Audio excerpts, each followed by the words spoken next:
Retail workers of Reddit, what's your Black Friday horror story? Worked at a store that had a service department. They couldn't ring up anything at the service counter, but they had a computer which made it look like a register. Guy is standing there patiently waiting to be rung up. Finally somebody notices him and asks what he needs. I'd like to pay, he says. I'm sorry, this isn't a register, replies the service tech. The guy then proceeds to try and convince the service tech to let him pay because the line for the main registers is 3 hours long. Of course the service tech couldn't because he didn't have a register. He just had a computer for making appointments and such. So after 15 minutes of argument the guy moves off to find the line. Here's the fun part. While he was arguing somebody else saw him standing by something that looked like a register and so got in line behind him. Then people saw the shorter line and got in behind them.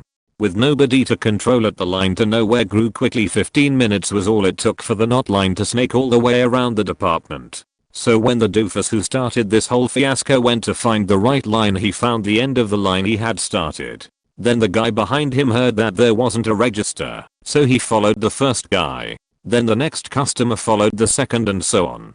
They walked around in a circle for an hour before somebody noticed them. We almost had a riot when a manager had to tell 100 people that they weren't in line and had just waited an hour for nothing. That same year we had several scuffles at points where the register line had forked into 2 lines. From then on we marked off a huge register path and had several employees just manage the line. Store is absolutely faking packed and a larger trailer trash looking woman gets up to the register with 4 coffee machines, about 30 different pieces of clothing, clearly none of which would fit her, a set of pots and pans, and a blender. I'm at the register serving a line of, at this point, probably 20 people. She gets to my register and I ring everything up. Total comes out to about $200 because most of the crap she's getting is cheap sheet that we sell even cheaper on Black Friday.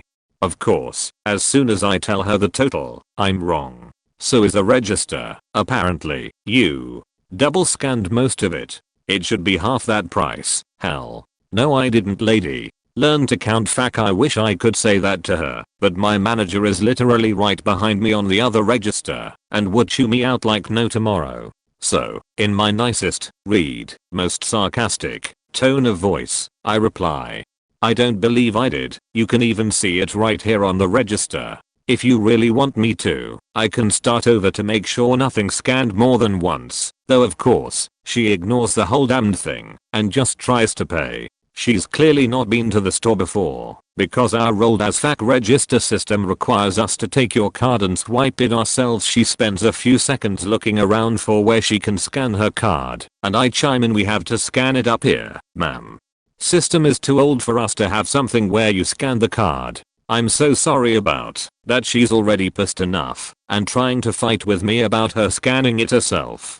Finally, after spitting in my face for a few seconds, while I'm forced to smile like the brain dead monkey corporate thinks I am, she hands me the damned card. I check the name because legally we have to, and we have to see ID as well.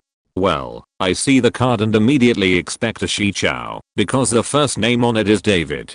She hands me her ID, and lo and behold, her name ain't David. I'm sorry ma'am, I can't legally charge this card unless David is with you, in which case I'd need to see his ID. Ah, you faking kidding me? This is my son's card. He's letting me use it. He's at home with my husband.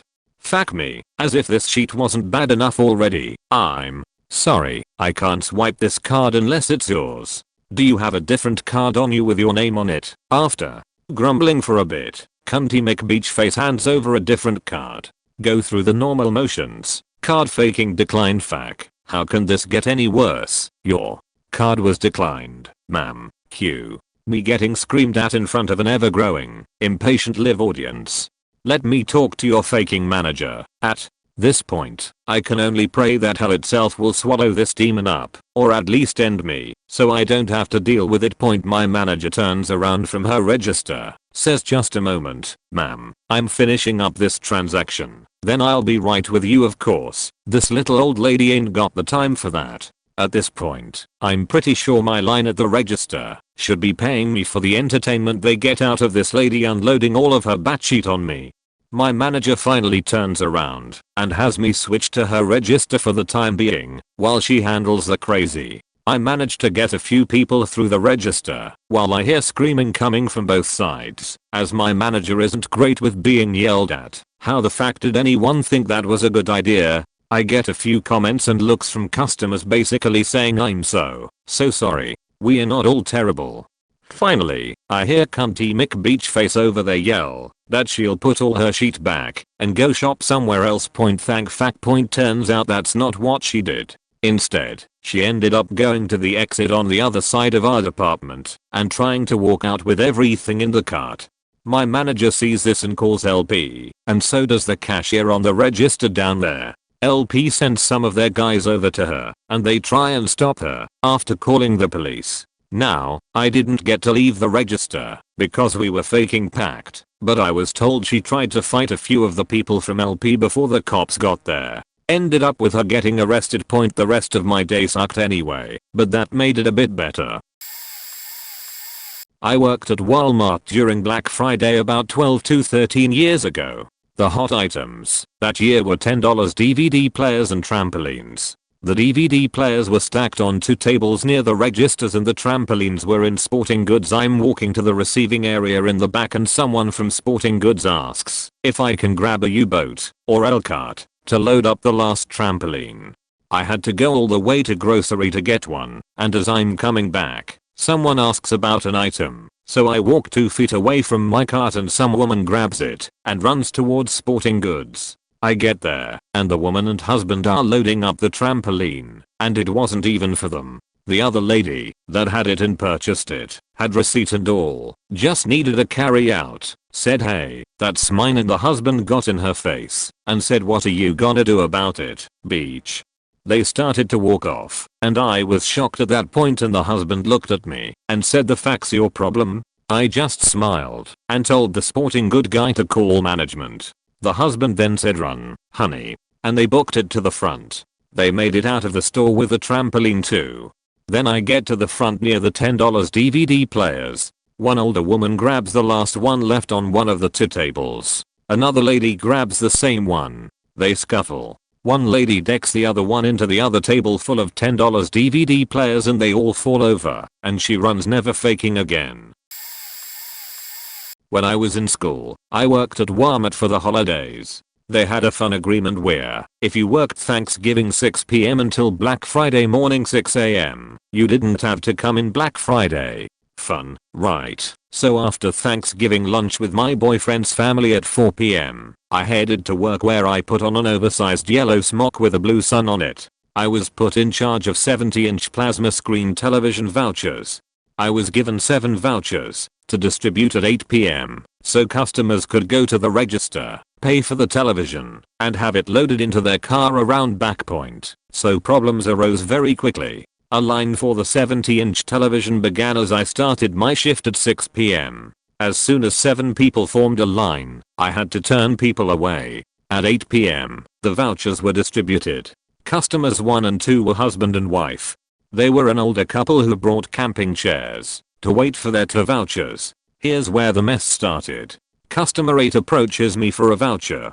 I tell him that they have all been distributed and he was free to come back within the hour to see if anyone surrendered their voucher. He then becomes visually distressed and angry, to which there was nothing I could do. In comes customer 1 from before, the older man from the couple. He offers to sell his voucher to customer 8 for what was close to the price of the on sale television that had not been purchased. Customer 8 agrees reluctantly, pulls out the money in exchange for the television voucher. The older couple then walks off with not only Mrs. Customer 2's television voucher, but also the newly acquired cash to buy said television at the register. In comes customer 9 who addresses me very angrily with hey you, aren't you going to do something about that? While gesturing wildly at the older couple who totally scored, and the poor guy who essentially paid double for a Black Friday television. I had to let that customer know that what others did with the vouchers was their business.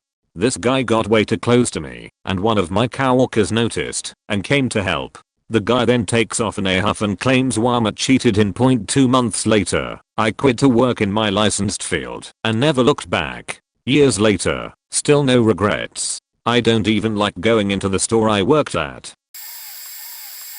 Not retail, but I worked at a restaurant that is right across the street from the mall and open Black Friday. So naturally, after people get great deals on whatever they come eat point anyway, I'm sitting in back of the house Black Friday morning, waiting for my inevitably long shift to start. It was incredibly busy as it was, but I wasn't about to clock in early. I was bsing with one of the managers when I heard a hostess scream through the walkie, "Help, help."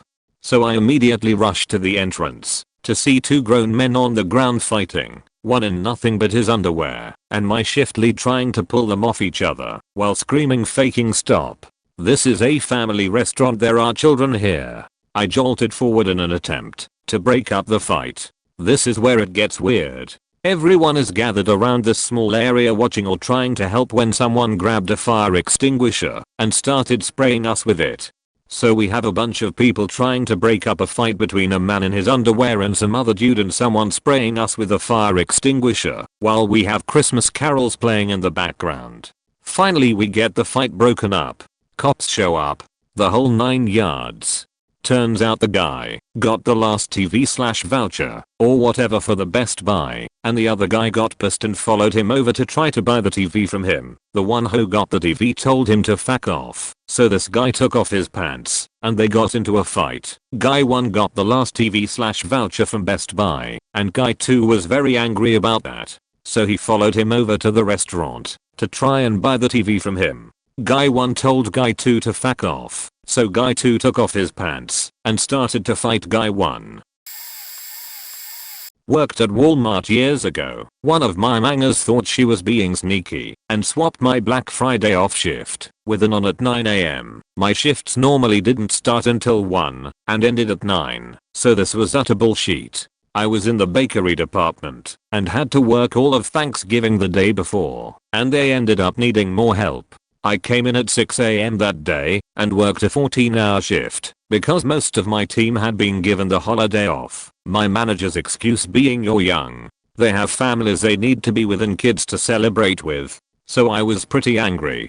I found out that the Black Friday sale was a 65 inches LCD TV in electronics and PS3s, so needless to say it was going to be a bloodbath. I stayed in my department because there was literally no one else there and caught up on much needed sanitation. When the manager found out before the sale started, she came my way to rain down fire, brimstone, and bullshit on me.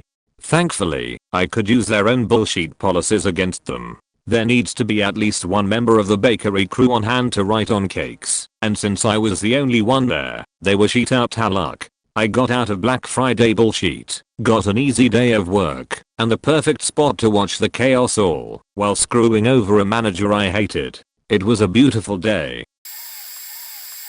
Someone else's experience reminded me of one I had a few years back. I worked at a toy store in the mall. Really fancy mall, and we only sold one brand of toys. Anyways, we were all about interacting with the parents, and especially making the kids feel special. It was probably the best place in retail to work, not gonna lie. If I could have had full time with benefits I'd have stayed.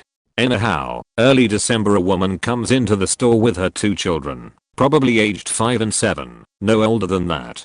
I overhear her say, "I'll be back, stay here," and she just leaves them. Not a word to us, she just vanishes. Within minutes it got busy, as in 50 customers plus kids. There are only 3 employees in the store, 2 on register, then there's me, the shift manager, supposed to be helping people shop. There is no way I'm taking my eyes off of these kids, but there are too many people here. 5 minutes go by, then 10, then 15. I'm checking in with these little dudes to see how they're holding up. They're just fine, but I'm the type who takes 100% responsibility for children in my store. I call mall security because I'm freaking out about the need to watch them. At this point, I have to make a return and do a bunch of customer maintenance. No way to keep track of the kids. Turns out mall security called the cops. The officers show up about 25 minutes after this lady left her kids. The lady gets down and makes small talk with the boys while the man waits outside. Things slow to a crawl in the store, so my fellow employees entertain the boys while I speak with the officers. Apparently their mother had gone to the other mall across the effing 4-lane street at 7:30 p.m. during crazy busy shopping time. She eventually did come back for them, but it had been close to an hour. And in Ohio, that is way past what counts as child abandonment. I dunno what happened to her/them, but all I remembered is a shock of who the hell thinks that's a good idea and oh my god is she going to jail, while I watched the officers escort her and her children away. Point at it. I didn't want to name the store cause I've still got an ongoing addiction/love affair with the brand, but I'll spare everyone from having to play more 20 questions any longer. It was the Lego store.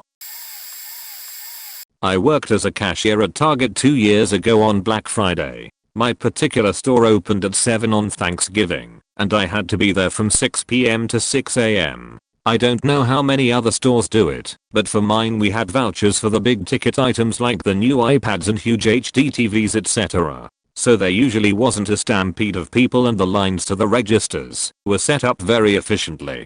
Seeing all the preparation to avoid making it a shit show, I began to feel hopeful that it would be an okay night, well worth the holiday pay, as the doors were unlocked. I could not have been more on point. About midnight, 2 large women come to my register with 4 cards piled with random shit that they had coupons for. Just imagine 40 bottles of shampoo, 50 sticks of deodorant, 25 2 liters of soda, etc.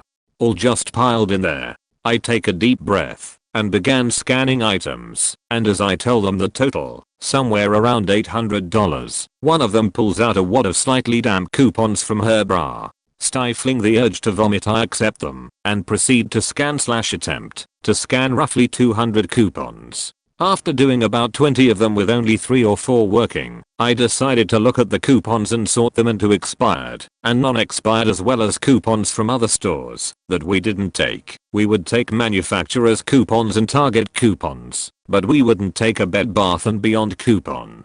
About 20 minutes later, some coupons were hard to make out because of the dampness and the ladies insisting I sort through them all. I finalized the tally and proceeded to scan the maybe 30 coupons that were valid/acceptable. The ladies realize that the pile is significantly shorter than it should have been and start bitching at me about the lack of coupons. I explain the situation and continue scanning and then putting them away in the register. The lovely part came when the ladies realized their total was only reduced to around $700.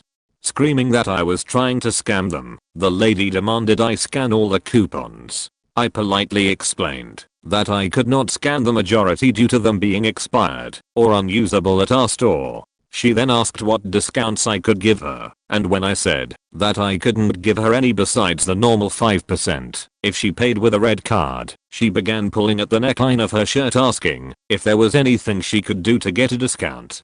Let me stop here and say that I'm partial to the thicker female form, but I'm not particularly attracted to someone who looks like a pregnant Michelin man. So I again politely refused and said if they had any more valid coupons I would be happy to scan them, otherwise their total was $XXX. Now the fun part, the two land whales decide their rights have been infringed upon and begin screaming profanities, prompting the GSTL, General Sales Team Lead, and the 2 app officers to come to my register rather quickly. Upon seeing people who looked in charge, the ladies began telling them how I failed to do my job etc. After telling my boss what I did, she agreed with me and said that I was following the store's policy.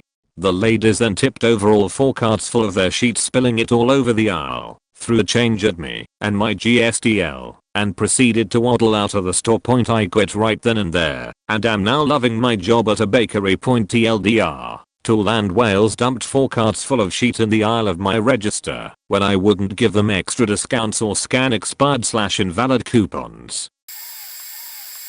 I worked at a big box store last year. I was in charge of answering the phone. Only, our cordless handsets were broken, so I literally could not leave the fitting room counter because that's where the landline was plugged in. So of course it was super busy, and I'd find out right away that if I parked a call and walked the proper department to take the call, that call would not be taken because all the other employees were too busy assisting customers who were in the store.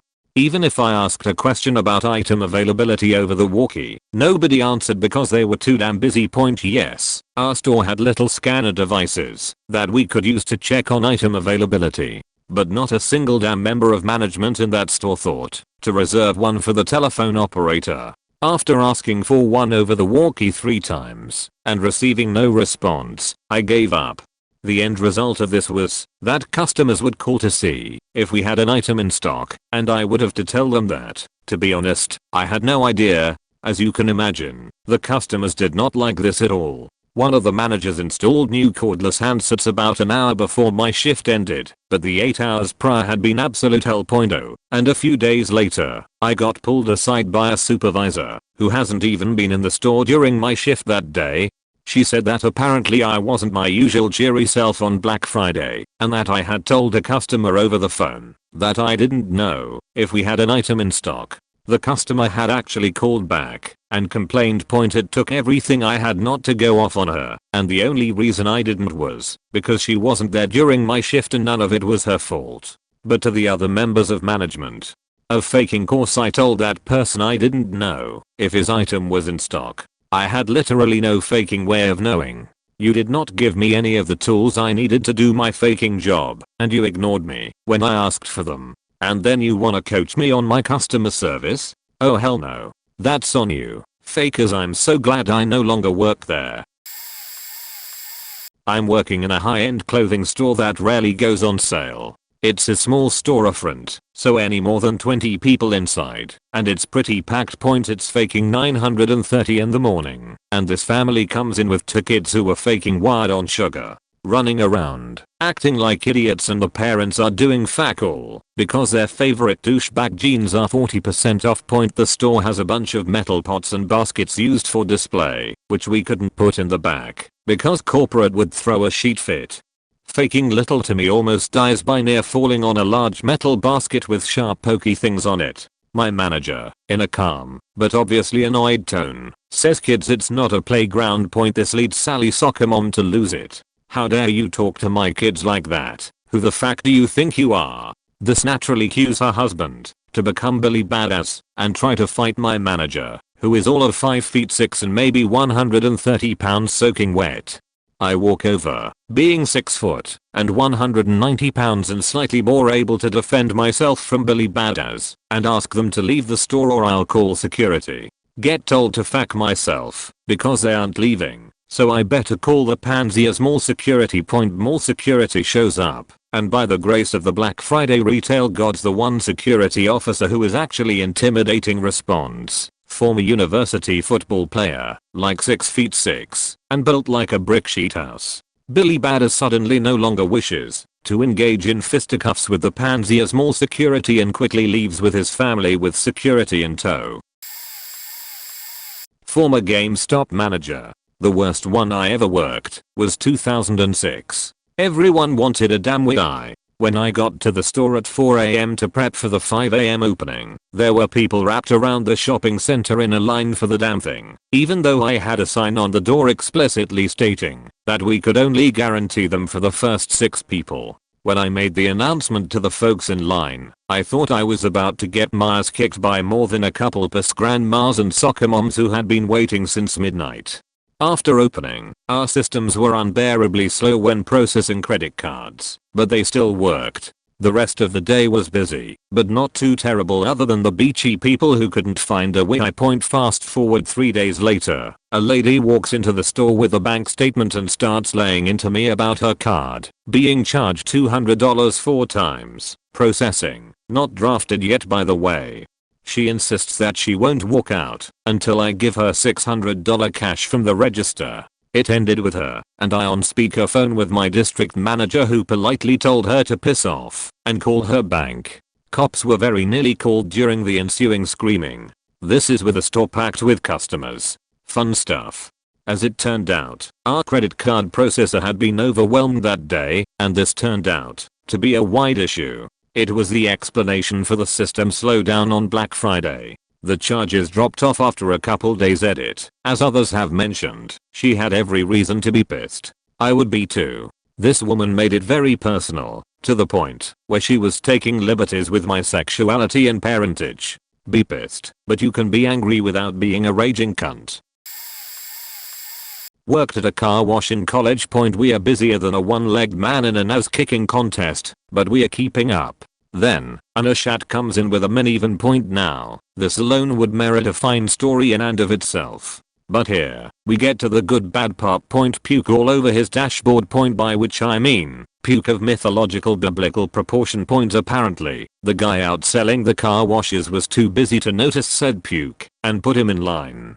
So, the guy makes it to us at the vax. I see the puke on the dashboard as I start to slide open the rear door, and that's when I see it. We are talking an honest to God pond of puke in the back. Turkey, stuffing, pumpkin pie, grandma's own whipped potatoes and gravy. Said Ashat says, Uncle Ned had too much to drink yesterday, so my brother offered to drive him home. Uncle Ned upchucked first. That's when my niece lost it in the back seat, too. He smiles. Do you think you're going to be able to get it up? Now, mind you, if we were slow we wouldn't do it, but to pull shenanigans of this caliber, when we are this busy, I'm about to go full apeshit and start clubbing him with my vac nozzle when my quick thinking partner on vax steps in and says, sorry, sir, our union contract prohibits us from removing biological waste. Slams the door shut and sends the car down the conveyor. The guy stands there slack-jawed and stammers out, I didn't even know car washes had unions. We do today. He grins and walks away. I also worked at Best Buy 2001. I won't name location. To this day BB was one of the worst jobs I've ever had. 6 AM, mall store. People were climbing the gates, literally. They opened the gates and this massive flood of people ran from front to back. Some ran past me, spun around and screamed a question at me, then darted off again. Management told us that morning that it was a day we'd do damn near $1 million in business in one day. Therefore, it really didn't matter how we treated people. Sell service plans. Sell accessories. The cash flow and revenues will be there. Make our numbers look good. Paraphrasing. One woman punched another and took the last of some digital camera to the front of the store. My tall, lanky friend reached between two people arguing over the last hard drive, took it from them and handed it to some other guy and told them, if you're going to act like children, I'll treat you as such. I got moved up front to work crowd control. They had lined up a bunch of big screen TVs to channel people down the media aisles. CDs, DVDs, which those lines went all the way down those aisles, and then all the way back around the outside. I had customers tell me they were glad I was there, because they were going to knock out the guy that was there before me. I'm pretty sure 1 to 2 of those TVs were tipped over as well. In total, an absolute shit show that I do not wish upon anybody. I refuse to G shopping on Black Friday now. Okay, so, I work at this retail chain Always 11, and it's expected that, since we are a trendy clothing store, we are going to be busy. What I weren't expecting was to deal with this family who had well over $600 worth of clothing in bags waiting to be scanned, folded, and bagged. Each person, there's 5 people in this family: mom, dad, daughter, aunt, and cousin, has maybe 5 to 6 unique items as well as basic shirts, leggings, sweaters, etc.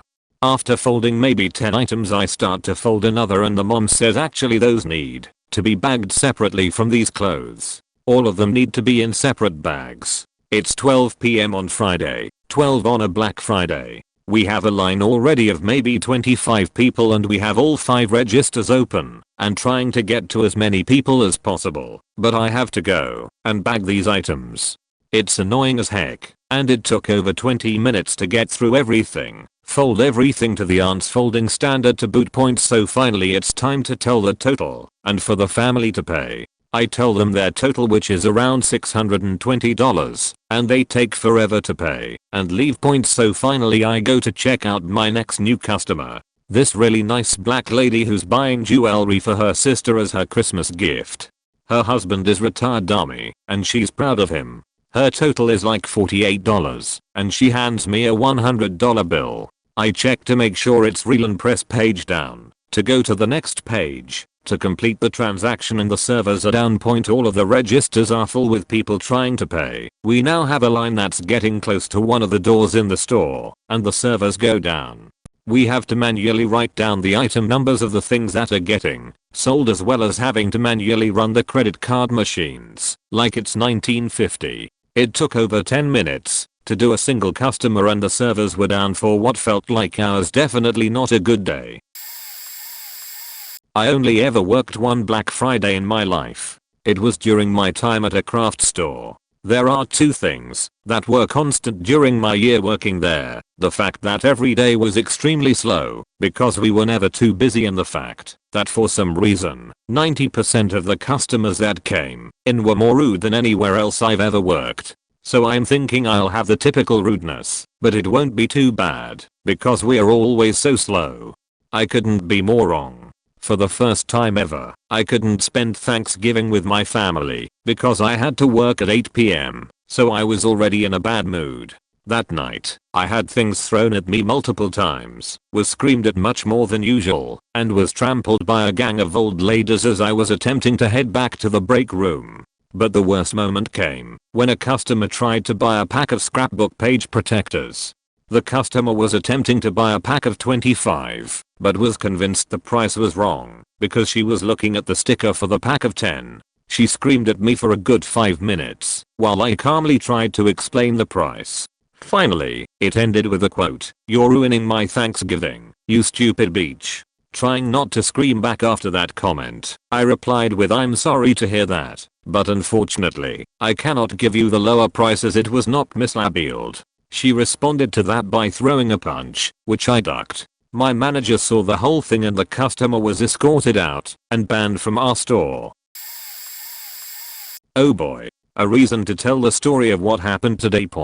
So I work at the largest consumer electronics store in the US. I really do love my job. Management is easy to work with me, etc. Black Friday, however, sucks. It just sucks. So much.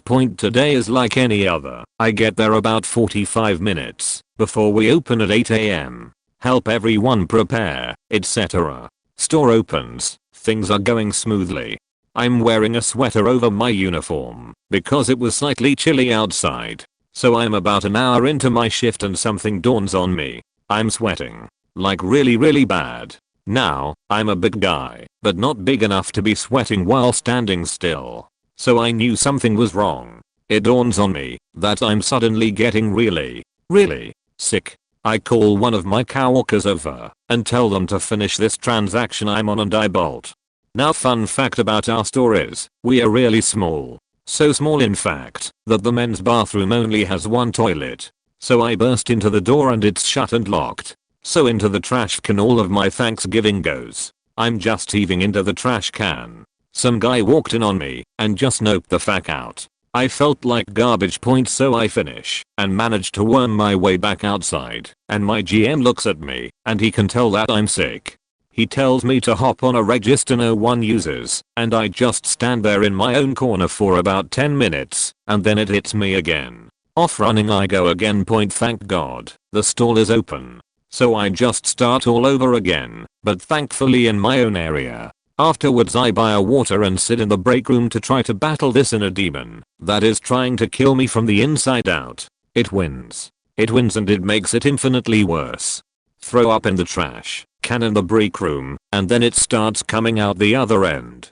So I immediately turn and sprint into the bathroom and drag the trash can inside with me. So I call my GM from inside the bathroom and beg him to let me leave, and thankfully he trusts me enough to let me go. TLDR, someone didn't wash their hands when making Thanksgiving food.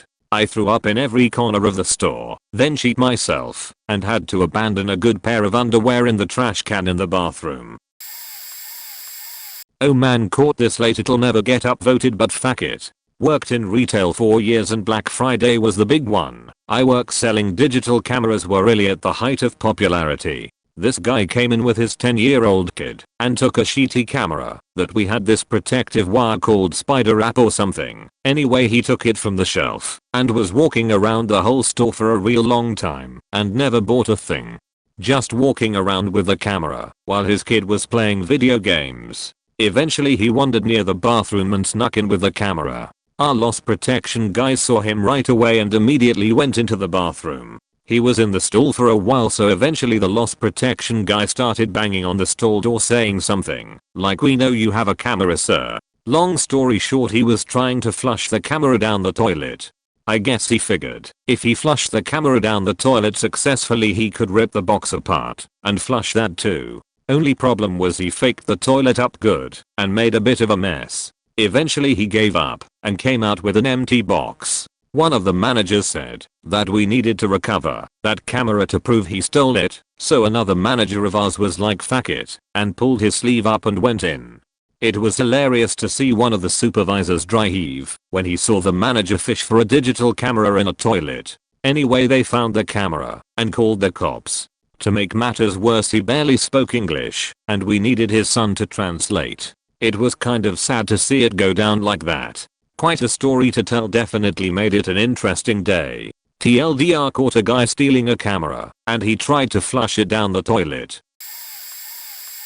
I worked a 12-hour Black Friday shift, 5 AM to 5 PM, at an out of business sporting goods store. A couple notable things from that day: our sale was a nightmare. It was literally a deal you could get any other time of the year, but people went nuts because it was Black Friday. Buy one get one half off, all shoes except in the long small print paragraph below the deal. The coupon claimed that this did not include Nike shoes among many other popular shoe models from other brands.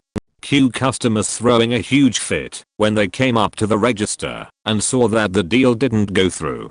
After 20 minutes my manager got so fed up he just started overriding the transactions because every cashier was getting screamed at. My manager told us not to do any returns on Black Friday as it took a long time and would hold up the line, but also because people would try and return big ticket items to buy them again for cheap with the Black Friday price.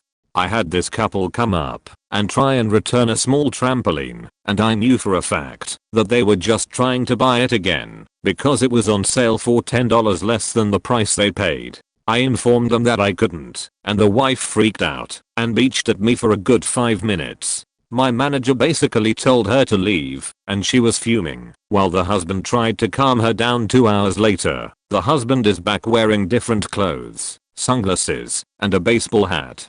Did he think changing his appearance would change our return policy that day? He came when my manager was on break, after I recognized him, and told him I couldn't do the transaction. He then threatened to follow me out after my shift and break my legs, and then tell my manager something nasty about me, etc.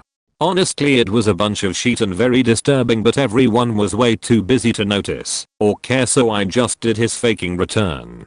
People are crazy. I was a total zombie after that shift. That store chain was a shit show. Same place where I had a guy high on meth chase me around the store. Seriously, not surprised the chain tanked so quickly and went out of business. I used to work security at the only shopping mall in town. It was a later shift on Friday itself as most of the crowd was gone and the stores were starting to close. I'm walking patrol near one of the seating areas and I notice a couple sitting with a small boy, maybe 2 years old, who is crying. They tell me that they found him without his parents. The child is nonverbal, just bawling, and can't tell us anything about his family. The entire team goes into action. Me and another teammate take the child to several of the nearby stores hoping to find his parents. After about 10 minutes, I go back to the seating area and sit with the child, while the rest of the team continues to search for the parents. My heart is breaking at this point from the obvious terror that the child is feeling. An employee from one of the jewelry stores nearby ends up bringing out one of the teddy bears for the kid. He calms down a bit. Finally, it's been half an hour and we can't find the kid's parents anywhere. Per policy, we call the police. Because there are actual emergency situations going on, it takes the police almost half an hour to get there. At this point, the child has been separated from his parents for more than an hour. As the officer is talking to me, my supervisor radios in that he found the parents. He comes walking up with a young couple, maybe in their early 30s, who have 5 more kids in tow. Apparently, they had been shopping in the Walmart that is attached to mall and hadn't noticed until they got out to the car that they were missing a child. The siblings were more relieved than the parents that they were reunited with the toddler.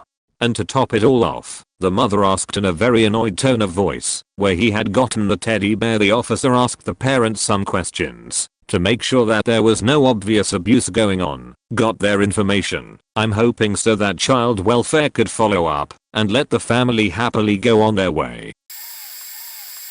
A few years ago I was a cashier for a department store and the line was down the middle of the whole store. The way it worked was the next person in line went to the next open register. Normally people lined up at the individual registers, so every once in a while people would start to line up at the register, and we had to point them to the line. 99% of the time there was no issue. Until this Indian couple who were regulars and always tried to get us to use old or ineligible coupons came in. I noticed they looked like they were trying to line up by a register and told them the line was somewhere else. They said they were just going over some stuff, so I went back to ringing my customer up. Then when I called for the next person those two assholes stroll on up and cut everyone in line. I told them they weren't in line and they had to go to the back. They start yelling at me like I just kicked their cancer-ridden kid off a faking overpass as the wall line behind them is yelling at them to get in the back. They threw the store flyer at me and left in a huff. About 20 minutes later they come back and start angrily talking to my manager. She comes to get me and says she thinks they just want an apology. Whatever, I can pretend to be contrite if it means they leave. Turns out they just wanted to yell at me some more and demand my manager fire me on the spot, which she wasn't gonna do because that's faking ridiculous, and they leave in a huff again. A couple weeks later my boss asks me to write down exactly everything that had happened with no embellishments and approximate times. Turns out they were threatening legal action and saying I refused them service because I was racist. After reading my story and checking security tapes, the store said if they wanted to press charges they'd see them in court and would back me. That was the last I heard from them. Fact retail. I can never understate how much solace I get knowing I will never have to deal with that cheat or the miserable cunts that roam its damned halls again in my life. I would literally kill myself before working retail again. TLDR. Indian couple try to cut the whole store in line, get mad when I don't help them, try to get me fired on the spot, and then threaten the store with legal action saying I didn't help them because I was racist. Two separate promotions were on, both of which were clearly stated on the big as bold as brazen as emblazoned as sign in the front of the store. Jeans, $60. This was half the regular price. Everything else, 40% of fladdy with a big peroxide laden updo and a bulky synthetic fur coat, which is entirely impractical in the mall on Black Faking Friday, marches up to the register. I greet her and ring her stuff through and tell her the total. Then she says, it shouldn't be that much, the jeans are 40% off $60, aren't they? I can understand her mistake considering the rush and the crowds and the possible heat rash she has, so I politely explain that the promotions are separate. The jeans are on for half of their regular price, and the rest of the store is 40% off. Well, apparently Donatella Versace isn't too pleased about this. After insisting that I was wrong and she, the customer, was correct, I calmly explained the promotion again. Cue this woman angrily pointing at the sign which clearly states she is wrong and insisting that the $60 jeans are to be discounted by a further 40%. I explain it to her again. Then she pulls out the big guns and says this, you're wrong. That's false advertising. You have to give me the sale that's on the sign. If you don't, you're breaking the law. This is Canada and we have laws and you're breaking them. Suppressing my internal urge to mockingly tell her to call the faking police, I explain to her that it's out of my control and I can only offer her the price set by the company. She continues to irately insist that I'm wrong and I'm a criminal. I tell her she can call customer service, to which she replied, I'm not spending an hour on the phone with them, I'm calling the Department of Justice. You'll hear from them soon enough. Stomps out. Never did get sued after, just a lot of pity from the people behind her. We don't have a horror story, our business is failing. Edit. I just woke up, didn't expect people to respond to my comment. Haha. Nonetheless, I think I should offer you guys the story. It's not so much a retail shop, it's more half of it's a restaurant/retail, and for obvious reason I cannot explain what shop this is. So we are failing, not because of the retail side of the store, but the restaurant side, which effectively faked up everything possible. So when you walk into the store you have the restaurant first, then the retail section behind, which in itself is massively stupid, because our business is meant to focus more on the retail rather than the restaurant. Hence why during Black Friday we barely have customers, because it's nearly unnoticeable that we are a retail outlet. But moving on to the main issue on how the restaurant is failing our entire store. The restaurant is known for having a range of food that does not compete with our competitors. Our food is offered in a box is very limited, whereas our rivals are much fancier with their food and don't serve it in a box. Point always understaffed then overstaffed somehow. Point we make less than $1,000 a day. Because we make less than $1,000 a day, our supervisors tells us not to come for some shifts because it is not that busy, but in reality it is, because our manager can't pay us. Place looks boring, unattractive. Point the smell of the food is really potent that it drives away people from our retail area. Point that's my workplace in a nutshell. Back when I worked at Camp USA a year before they went bankrupt in 2007, I had to work Black Friday. Though we only had to show up shortly before the midnight opening, the managers gave us the option of showing up at 6 p.m. Thanksgiving Day, so we could get together, relax a bit, and take advantage of everything an empty store could offer. Some went into the training lab and watched movies on the projectors. Others of us went onto the sales floor and hooked up Xboxes for some Halo 2 LAN action. On top of this, our managers provided to us plenty of caffeinated products, like Red Bull and Starbucks Repuxiness, for those that wanted to stay awake for the whole pre-open time. Point shortly before midnight, one of our managers flags us down and tells us to come up to the roof and check out the crowd. At our best guess, the line of people had to extend an easy 600 to 1,000 feet, blocking the entrances to all nearby businesses. This was at 10 minutes, and the line only got larger. Once we got all of our stuff packed up and stored in the break room, we all took our positions. The doors open, and it was like watching sludge pour into a sewer. People were shoving and pushing themselves through the T intersection door, shoulder to shoulder, and damn near breaking the glass of the entryway. Within about 10 minutes, there was literally no walking space in the store, which made it a bit of a problem for those of us who worked the camera and MP3 player counters. Normally, we'd have to walk the product up to checkout. As people filed in, we simply stuck post-it notes to the items with the names of the customer attached and lobbed them over to the member service area and various checkout lanes. That's right, we actually had to throw the product just to get it to checkout. After a few hours, my coworker at the camera station noticed another coworker seemed to be missing, so I ventured out and tried to find him as best I could. 15 minutes later, I get to the break room/storage room, only to find him on the floor, sitting cross-legged, fists in his eyes, rocking back and forth, while having a full-on meltdown. Apparently he had consumed 8 of the frappuccinos and suffered a panic attack induced by caffeine. Once I worked my way back to the front of the store, we continued on. At some point, I think around 5 AM or 6, I heard some shouting at one of the checkout lanes and saw 2 of my managers book it out of the office and over to one of the registers. As I was told later, one of the checkout clerks locked up mid-transaction and fell backwards as if he was frozen solid. The 2 managers extracted him from the counter and took him back to the break room, where they later found out that he had drunk 425 Red Bull within a span of 3 hours prior to opening. Point by 7 AM, our relief shift showed up, and everyone working the night got to leave. Both of the employees who had collapsed were fine, having been taken away from the crazy sheet going on at the front. Since then, I have never worked anything so chaotic in my entire life. So long ago, many a year ago, envision a fresh college man ready to take on a retail job at Best Buy. Be very eager and ready outshine everyone else that was mass hired for the massacre season. Making good friends with one of the female hiring managers. Ensuring your progress through the filtering and department placement.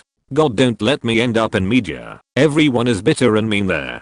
Surpassing your peers in suckering the masses into warranties and attachments for every single thing that you could staple your name to. Female manager is very content, but then again she's very friendly and likes a lot of the new staff. Even that is wholesome media you don't want to end up working with. The main event comes. It's Thanksgiving, your final meal, before shuffling back to the cell block perfectly lined with blue tape on the ground instructing your audience how to proceed to your execution. Now, you weren't any underperforming peon, you are the alpha peon, and as such you don't turn down staying later than usual to help and reset everything after the zombie speed walk, because in truth you're a pushover.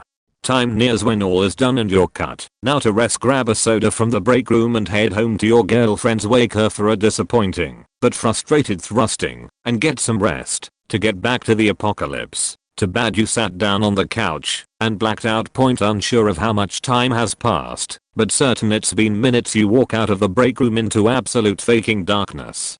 Like frail little Timo in the middle of a nocturnal. Nothing is visible but the white glove, the Apple big screen in the back of the store. Aside from that pitch black and the outline of all the product shelves. Yeah, your faked point being new to the store. You have no one's number. The two people you exchanged numbers with won't pick up because they thought you were Tull and were correct.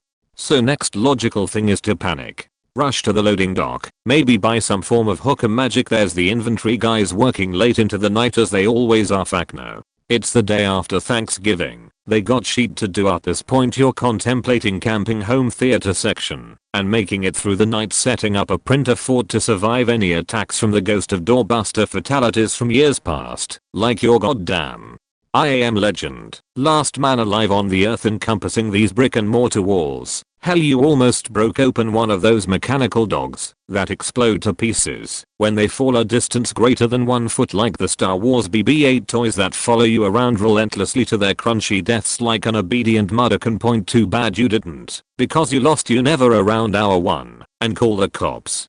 They laugh and say nothing can be done. You'll have to break out before they can show up. You offer to think about it and get back to them like an introvert brewing asking to go to a party where you'll be the butt of every joke. Boot wait, Will Smith moment. There's a logbook in the front with all the new hires and the hiring staff sheet. It's super close to the front door and you fear many movement sensors will be around and it could all go tits up if you chose poorly on which path to take for the holy grail.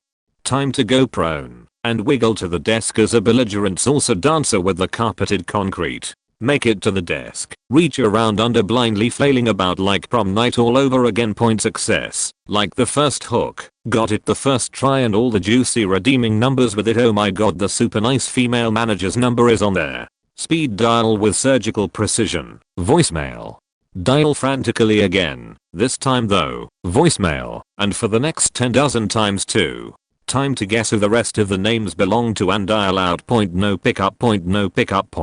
Why you no pickup either? Hello, finally. A human voice that's not imagined after 70 minutes of isolation. I calmly explain, I'm not in a position to reveal the nature of my work-related emergency, but I need to speak to female manager in the middle of the forsaken human barren night, and it has to be as soon as possible. He's pissed for some reason, denies me her number due to privacy. Oh my gatto, it's the crap sandwich from the media department. My fate is in the hands of this crouton, and like expected he's being meanie. I miss my robotic dog. Finally I offer him my number, and if he can pass it to her and explain it's a Best Buy related emergency, and that this is no time for caution coupe, sure. Bye. A few more time goes by, and I fear I might not make it through the night. I might have to resort to cannibalism, since the robotic dog did not have any nutritional content as many imaginary friends tend to lack. Having what little dignity I have, I chose to go in a blaze of glory and duke it out with the cops, while having 1 star. I begin my green mic walk to the fire escape, swallow my last breath of fresh air like a airlock to space about to be breached, and start pushing on the door. BRRRT. I'm receiving a call, and from a stranger number. I answer and it's the female manager. Explanations are giving. She panics and shrieks, "Where were you? Break room. What? I forgot to check it before closing. Sorry. It's okay, I'm near, I can go get you out right away. Q book deal for my heroic tale. Okay, I'm going to sit in the break room until you get here. Okay, see you soon." Rustling in background. Click. I start my triumphant parade back to my comfy couch and bam, instant 5 stars. Wee woo wee woo, wee woo point. I'm so dead. How can I blame this on the mechanical dog point? Female manager tactical rolls under the metal curtain at the front, dashes for the keypad and silences the alarm. I'm in awe at the speed at which she got there. She lets me out and says not to worry, she's going to call the security company, settle the alarm, and it will be okay. Go home and rest. I leave the Hunger Games a champion over the mechanical dog point. Roll credits sheet. Plot twist point, the T-Watt waffle from media is outside. There's 2 cars left in the parking lot and it's both of theirs. Dude looks as pissed and A1 owners of No Man's Sky. His hair is messy. Fly was forgotten down, still wearing the uniform, and come to think of it, female manager was a bit unkempt and had a little extra bounce after getting up from her tactical role, like as if not wearing a bra or the like. Wholly stumbling into a Templar and Assassins conspiracy. I'm almost certain that she was not just married to her job. 2. Resume rolling credits. Oh man, a double Doctor Strange plot twist. I get to girlfriend's home after I had calling her earlier to let her know I wouldn't be coming home since I'd likely make a new home at Best Buy or jail, and forgot to call to update on the post tactical role revelations. I head inside. She's in bed with another guy. Edit TLDR, fact that. Read it. Also this was all written on an iPhone. Excuse the autocorrects and the lack of corrects. Work at GameStop in one of those inside malls. It was Black Friday. I'm working register. I was there from 10 AM to 10 PM with never-ending transactions and people asking me when Mario will be coming to this box. Our rack broke because one of our new managers left it on over 2 nights. So it is hot as balls in there, crammed in a tiny mall GameStop with a bunch of sweaty nerds, grumpy kids and clueless parents.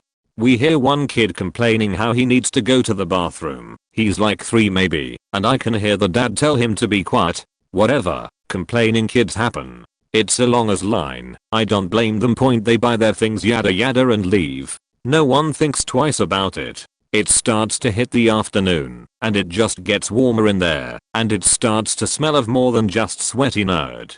There's a general complaint, but nobody can figure out where it's coming from, at least not anybody who worked there. It finally reached that point where we can't take it anymore, and we send one of the poor seasonals off to go check it out. He comes back horrified. He looks at us dumbfounded and says, "There's a pew-poo by the PS4. It gets silent and one of the women being helped out chimes in and says we figured someone was already gonna clean it up, so we didn't say anything." Great. And it's been sitting there for hours in the growing heat of the stuffy mall. Double great point. So we tried all day to get the sheet and piss cleaned up off of our floor while trying not to scare off our customers, all because some sheety kid and sheety parent wouldn't take their kid to the goddamn bathroom. I was gonna barf, but we did it. TLDR, or 3-year-old pupped and peed in the GameStop line, and I had to clean it up. I worked in a large clothing and homeware shop, UK, on a Black Friday for my first ever shift. Prior to our 8 AM opening, we actually had security guards stood outside the front doors stopping people trying to get inside as the doors had been slightly opened for arriving staff members. Everyone in the queue got 2 10-liter clear bags which they could use around the shop. Baskets and trolleys were banned after a number of injuries the year before, and as 8 AM struck and the doors opened, it was just a stampede of screaming women and the odd bloke rushing into the store decimating everything in front of them. A few notable things happened after this. People were pulling whole rails of children's clothing off the walls downstairs and then bringing them upstairs into homeware and dumping them all over the beds that are made up to showcase duvet plus pillow sets so they could sort through them for what they actually wanted. They would then leave this mess for us to sort out and return. The amount of bed sheets that were torn in half by battling shoppers cost us around £2,000 in lost product. That day a fellow worker was carrying a stack of jeans from the downstairs storage area to go refill a section in women's clothing, and they were all tore out of his arms before he actually made it to his destination. He had to go and be bandaged up because all the manicured nails long, pointy plus sharp tore his arms to shreds. A customer bought a sofa that he wanted to take with him straight away, and I was asked to help him carry this big 3-piece leather plus WOOD monstrosity down the main staircase and into his van. I ended up at the front and first down the stairs, going backwards so I could support the sofa properly. About halfway down I realized the weak as ungrateful jit of a customer had wandered off to complain about a stain on the couch, leaving me abandoned on the main staircase of the shop holding onto this damn sofa so it didn't slide away and hospitalize somebody, all the while customers were forcing their way past me on the stairs, shouting at me because I was blocking their way, even though we have an elevator and 2 sets of escalators as alternative routes. Yeah, safe to say I never went back again. This will be buried, but I always think back to my Black Fridays at Target Starbucks, whenever I'm tempted to maybe work it holiday season for some extra money. I worked there for about 2.5 years before finding my current job, and somehow I managed to get scheduled alone both Black Fridays. The first time I had just started, didn't know any better, and after developing tunnel vision, after making hundreds of drinks one by one in my beginner way, became some kind of diamond strength barista reptilian creature. The second time I tore our boss guy a new one when I got the schedule that had one person after midnight until 7 AM. He fixed nothing by the day of because he was, to be honest, a spineless dummy. I didn't know it would get this bad. It usually calms down. It never calms down. I ended up sending my exhausted 5 PM to 11:30 person home and worked alone until 2 AM, aka busiest part of the night after the initial rush, and ruined people's appetites with my hollow gaze, I'm sure. So many. Are you the only one here? That's awful. Anyways, we ran out of every ingredient. When my next shift came in around 2, I just turned off the light and told her we are restocking, so keep customers out. Dumb boss guy appears out of nowhere the second we go dark to stammer, "Hey, I noticed your lights are OU," and I just hiss at him that we are closed for 30 minutes. This story has a happy ending. After a year of recovery I'm fully human again and only turn barista if I get too close to a milk steamer. A few years back I wore a blue shirt, not even collared, just a plain blue t-shirt with black athletic shorts, to a Best Buy on Black Friday. I was there maybe 5 minutes before some lady came up to me and asked me to get a product for her. I kindly told her that I couldn't because I was not an employee. She persisted that I was, and I was just trying to get out of working. I told her again that I didn't work there. Finally she says she's calling the cops because I'm being racist. She was black, I'm not. I said go ahead and guessed that she wouldn't. Well, not even 10 minutes later I see her pointing me out to a cop, who then walks over and asks me what happened. I told him that she wanted an item, but I couldn't help her because I wasn't an employee. Then his beach has the audacity to say no, said he would kill me for being an nigger. So this whole argument between me and this crazy black lady get into this huge argument in front of an officer. One of the actual employees comes to my aid and says that I don't work here, and he says that's not what I said at all. The officer, who probably has been dealing with shit all day, pulls the lady aside and has a talk with her. It must not have gone well because she started screaming and eventually got taken away in cuffs. Me and the employee are just watching as she is screaming he brains out as he pulls her out of the store. From then on I've been pretty close with most of the employees at the store. A lot of them say the scene and the few who still work there joke about it with me when they see me. I worked at Radio Shack over the holiday season about 8 years ago. Long lines, pissed off customers, and someone had clogged the restroom, an employees only restroom. So it had to be either my boss or the other guy that was working, and they asked me to go unclog it. Normally, I would have no issues with doing that at any other job, but since we got a small commission off of everything that we sold, only Radio Shack that was doing it, or has ever done it to my knowledge, and people were buying some big priced items. So, I went back there with a plunger, took almost half an hour to unclog whatever ungodly thing that was released into the stool, and by the time I had come back out, every high priced item in the store was freaking sold. I literally missed out on about $1,000 in commission. Later I was at a party and found out that the greedy cunts did it intentionally so that they would have a big commission. I literally raged out on the manager and my other co-worker. After it was all said and done, I probably made $200 in commissions along with my normal paycheck plus a small bonus. The next year, I went into the store, since I was doing my own thing as far as work, and hung out all day just to make sure that they didn't do the same thing to the next pud that decided to be working holiday only like I did. Same thing came up for that guy too. I told him to stay up front and do his thing and I would take care of the clogged toilet. After telling him what had happened the year prior, kind of a petty revenge I guess, but still. Oh boy, I can finally tell my go-to funny story. So here I was, an 18-year-old freshman working 6-hour shifts after class at Best Buy. One thing about me was I actually liked working there. I liked answering questions and interacting with customers because technology is something I'm pretty passionate about. So you can imagine why my other co-workers would ask me for help when a customer is a problem. So it's the worst day of the year at any retail job. Black Faking Friday at Best Buy. We have almost everyone we could get on the floor working. Around 400 people it felt. Shopping point. Did I mention this was my first time working Black Friday? The usual madness of people rushing to different sections calmed down and everyone was getting about just fine. Point. As I was in the television section I hear a KRCHSS of a very large object hitting the floor.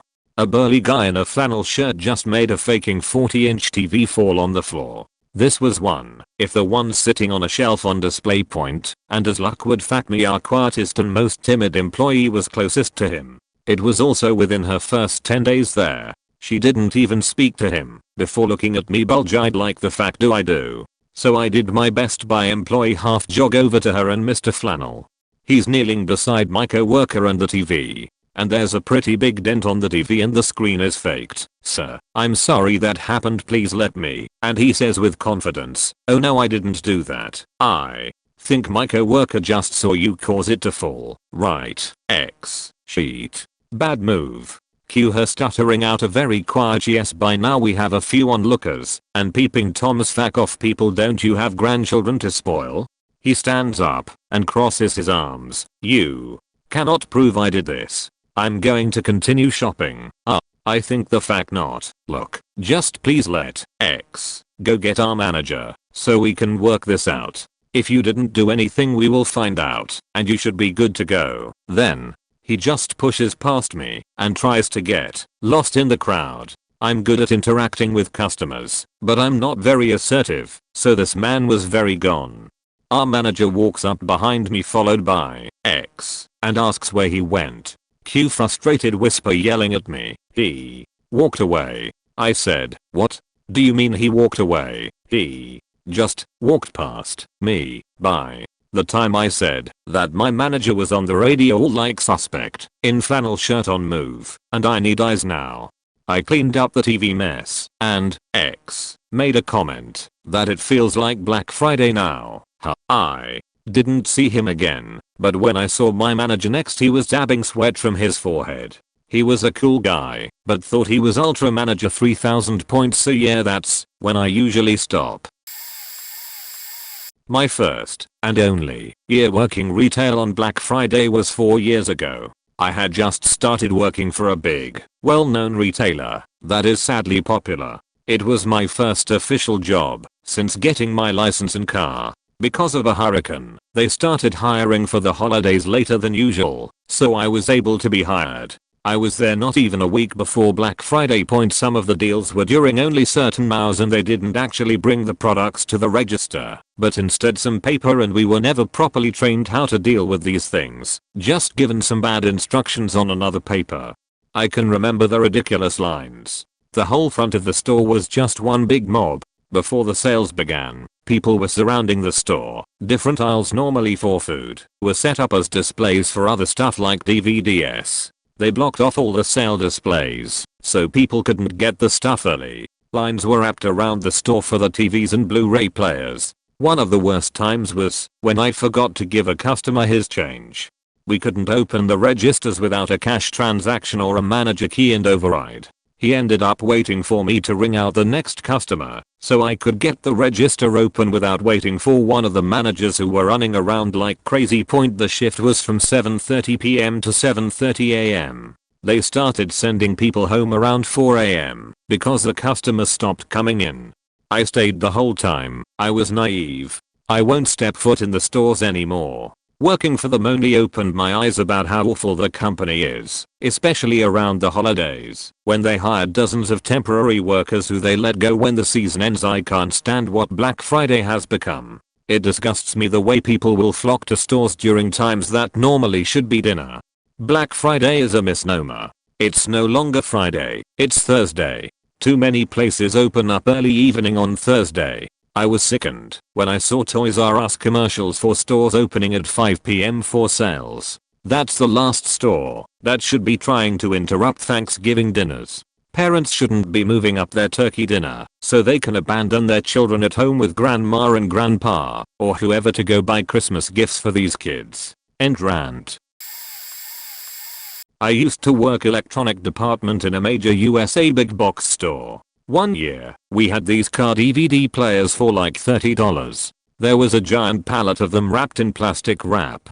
People were doing and punching each other. I yelled for everybody to knock it off, and I would hand them out.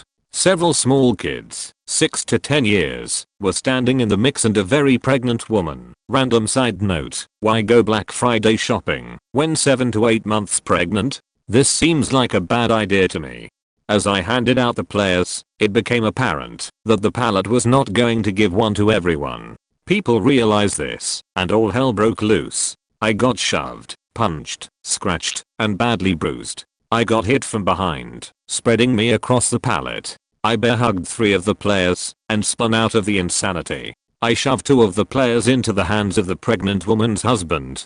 The last one I held, and saw all the remaining players get snatched. Everyone scattered, leaving a crying kid who got trampled. There were no parents in sight. I helped the kid up, and he stopped crying. He didn't seem too hurt, just shocked. A woman ran over to us in a panic, and hugged the boy. She looked at the remains of the pallet of players, and to the kid. Apparently the boy ran off, to find these on his own. His mom had mentioned they would make a good present for his dad. I handed the mom the last one in my hands. She started crying and hugged me. The kid smiled huge and thanked me. TLDR, got trampled for DVD players, but made 2 families very happy. I worked at Walmart when I was 18 years old.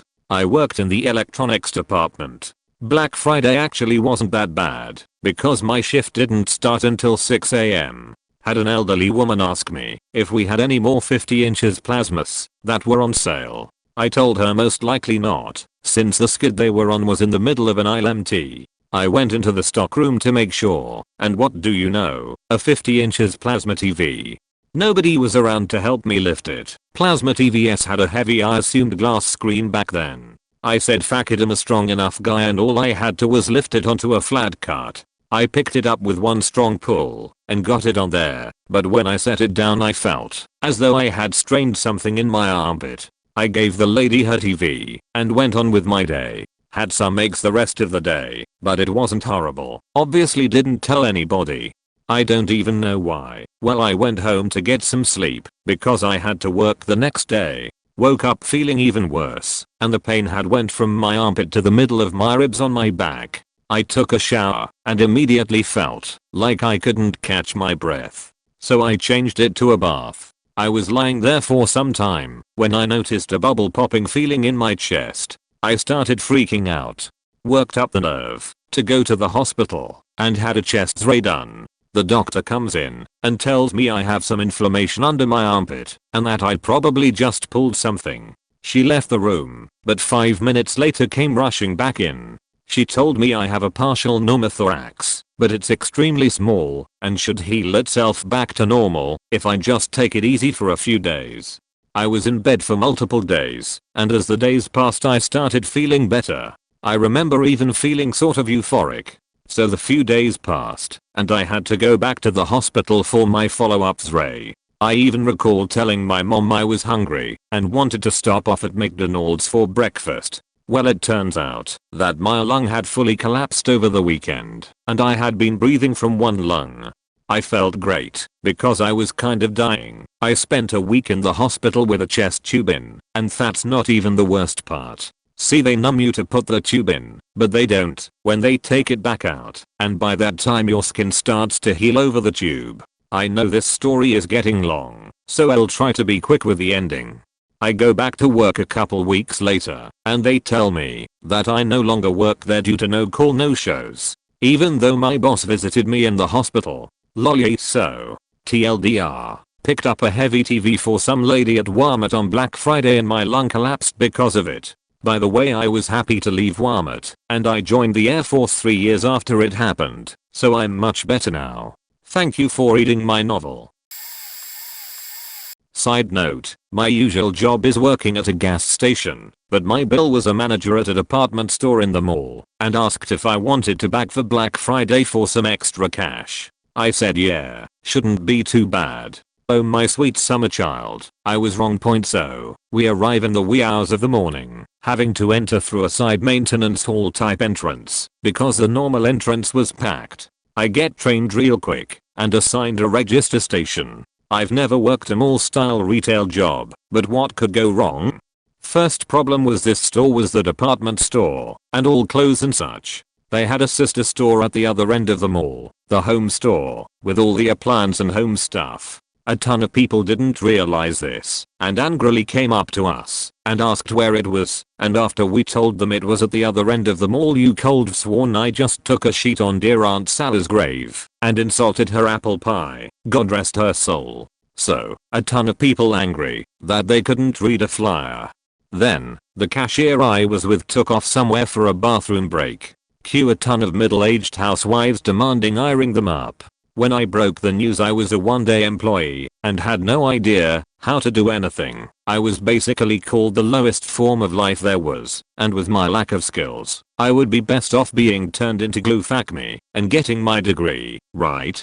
The cherry on the cake was the sweetest looking old lady ever, like made SpongeBob's grandma seem utterly evil and diabolical in comparison initially, shouting me down for bagging a jacket wrong. It's a goddamn jacket, not the hope faking diamond. I was ripped a brand new 3-bedroom 2-bath, double wide as whole for. That one point never again will I work in a setting like that for Black Friday. My heart goes out to my fellow retail workers who can stomach the abuse. You are the unsung heroes of the holidays. So I've worked retail for a long time, but I hadn't had a bad Black Friday until today. I guess I've been lucky and had really cool managers and it's just been good. First off, I work in a department store in a busy downtown mall. On a regular day we get a lot of crazes, homeless, and or druggies. So I was kind of expecting a shit show. I also have an easy gag reflex and a sensitive tummy, and I woke up nauseous. So fast forward to like 80% through my shift and this man looks like he needs some assistance. I walk over to try sell him some shit, and he gets really close to me. Then I smell it. The worst faking smell I've smelt on a person. It's not like sheet smell, it's like bow mixed with vomit mixed with death. Now I'm faking trapped with this disgusting man. The store manager is behind me doing something or other, so I can't just run away from this garbage person. He's leaning into me while he's rambling about how he's looking for eel pearls like the ones he saw back in Vietnam. I'm like trying to swallow the puke that's working up my esophagus and somehow get this man to leave. He asks me like 4 times if he can explain something to me and never does, and finally leaves after staring at me for an excessive amount of time. I visibly heave after he walks away. I rush over to the fragrance counter and smell the coffee beans to get the fumes out of my face long enough to tell my boss that I'm done. She was very sympathetic, mostly because I was still gagging when I told her, and let me go home. I'm still not feeling okay from that. About 10 years ago I was working at a large regional electronics store. Our deals were truly awesome for some relatively decent stuff, so we always had a huge line before opening for Black Friday. We were all on commission, so we would set up near a computer in our department and call out what deals each individual was selling, i.e. huge plasma for no money over here, digital camera for no money over there, etc. I was covering the huge plasma for no money towards the back of the store because those purchases were much larger than others. Commissions were bigger, opportunities for add-ons were bigger, and every transaction took several minutes, which led to a pretty long line of customers waiting to buy their huge plasma for next to no money, and there's a limit to the number of plasma TVs available, let's say 20 per store. So no one was giving up their spot in line for anything. Cue the little old lady who was in a rush. She was probably the 10th customer that I saw that day. I was trying to calm her down, saying stuff like, calm down, you've definitely got a TV reserved. Let's just chat about it some, so that when you get home you have everything you need to enjoy it. She was flustered but tacitly agreed. About 2 minutes into the exchange I hear a fatched which is followed by an unholy stench. Followed by a longer, bellowing fatch that I couldn't help but realize sounded juicy AF. I could barely breathe from the stench and was finishing ringing her up as soon as possible. She heads to the front of the store to pick up her order, and, lo and behold, there's a soggy lump of brown hanging halfway down her leg. She shat her pants to get that plasma for cheap. What the fuck? TLDR. Old lady shat her pants while standing next to me ringing her up to buy a freaking television. I helped a group of rowdy kids get some goldfish today. I can usually tell when they are going to do something stupid with them because they don't ever care which ones I pick out. These guys ask me if they can survive in liquids aside from water. I assume they were going to swallow them. They headed to the Nerf aisle and literally picked up and messed with every single gun, destroying the aisle even more than it was before heading to the electronics section. A few minutes later I find an open package on the shelf for a squishy splat ball. I see the kid 30 seconds later squeezing the ball. You're probably going to need this, I say, showing him the package. I found it like this. He immediately clarified, I'll take it for you. 2 minutes later my lead calls me over to keep an eye on them because they were huddled around the expensive headphones, blocking the view of the electronics desk. I stood directly behind them for about 5 minutes while they asked me idiotic questions, never buying anything. Finally, they headed over to the iPhones. One unplugged a display model and plugged his phone in to charge it. You guys need to leave. They proceeded to make a mess out of the sporting goods section, messing with bikes, football, basketballs, testing the air horn, before finally busting open an airsoft gun and stealing it. I really try hard not to judge people, but damn do I hate teenagers. Oh, and hours later someone found the bag of fish stuffed behind a display by the iPhones. The fish were fine. So I have 2 horror stories. I guess I have a horror story with a sequel. A few years back I used to work in retail. I preferred the night shifts as I don't really enjoy much human interaction. And by human interaction I mean I don't enjoy customers anyways for some reason due to poor planning. And I think the store manager being on holiday a few weeks before, we had our big stock take night right the day before Black Friday. Skip over the next few lines if you know what stock take is. Stock take is when you have to count every faking fixture and shelf in the front of the shop and the back to make sure that the loss of the store is on target, and then you see where the most theft takes place and add more safety sheet, also known as loss prevention. It's a faking ball ache. So after the 7 PM to 6 AM shift I was asked to stay on a little while longer for Black Friday. To help open up, 11-hour me was a 20-year-old uni student. Cash is cash, even if you can't see properly.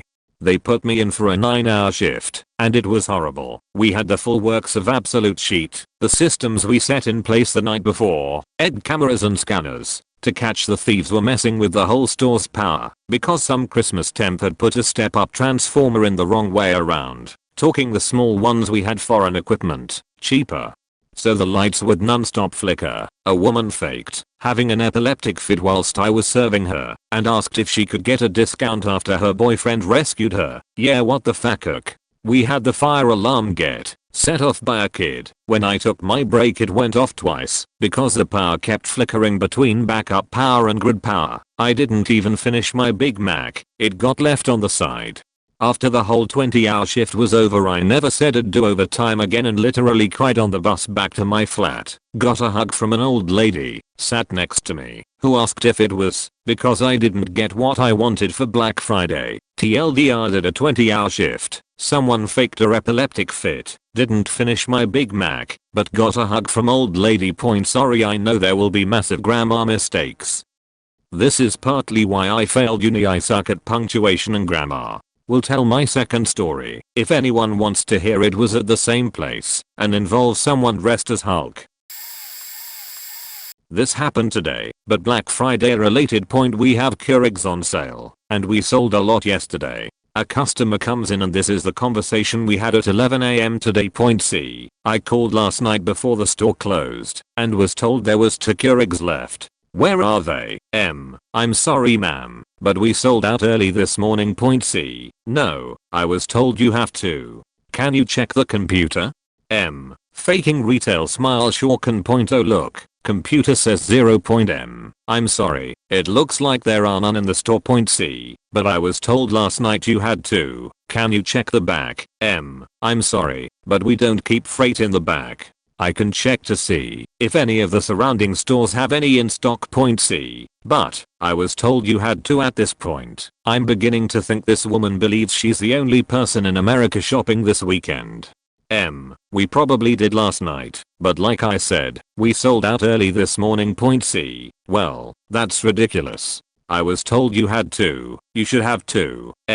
Sorry, ma'am. This went on for another 5 minutes. Black Friday brings out some of the dumbest people I've ever had the misfortune of dealing with.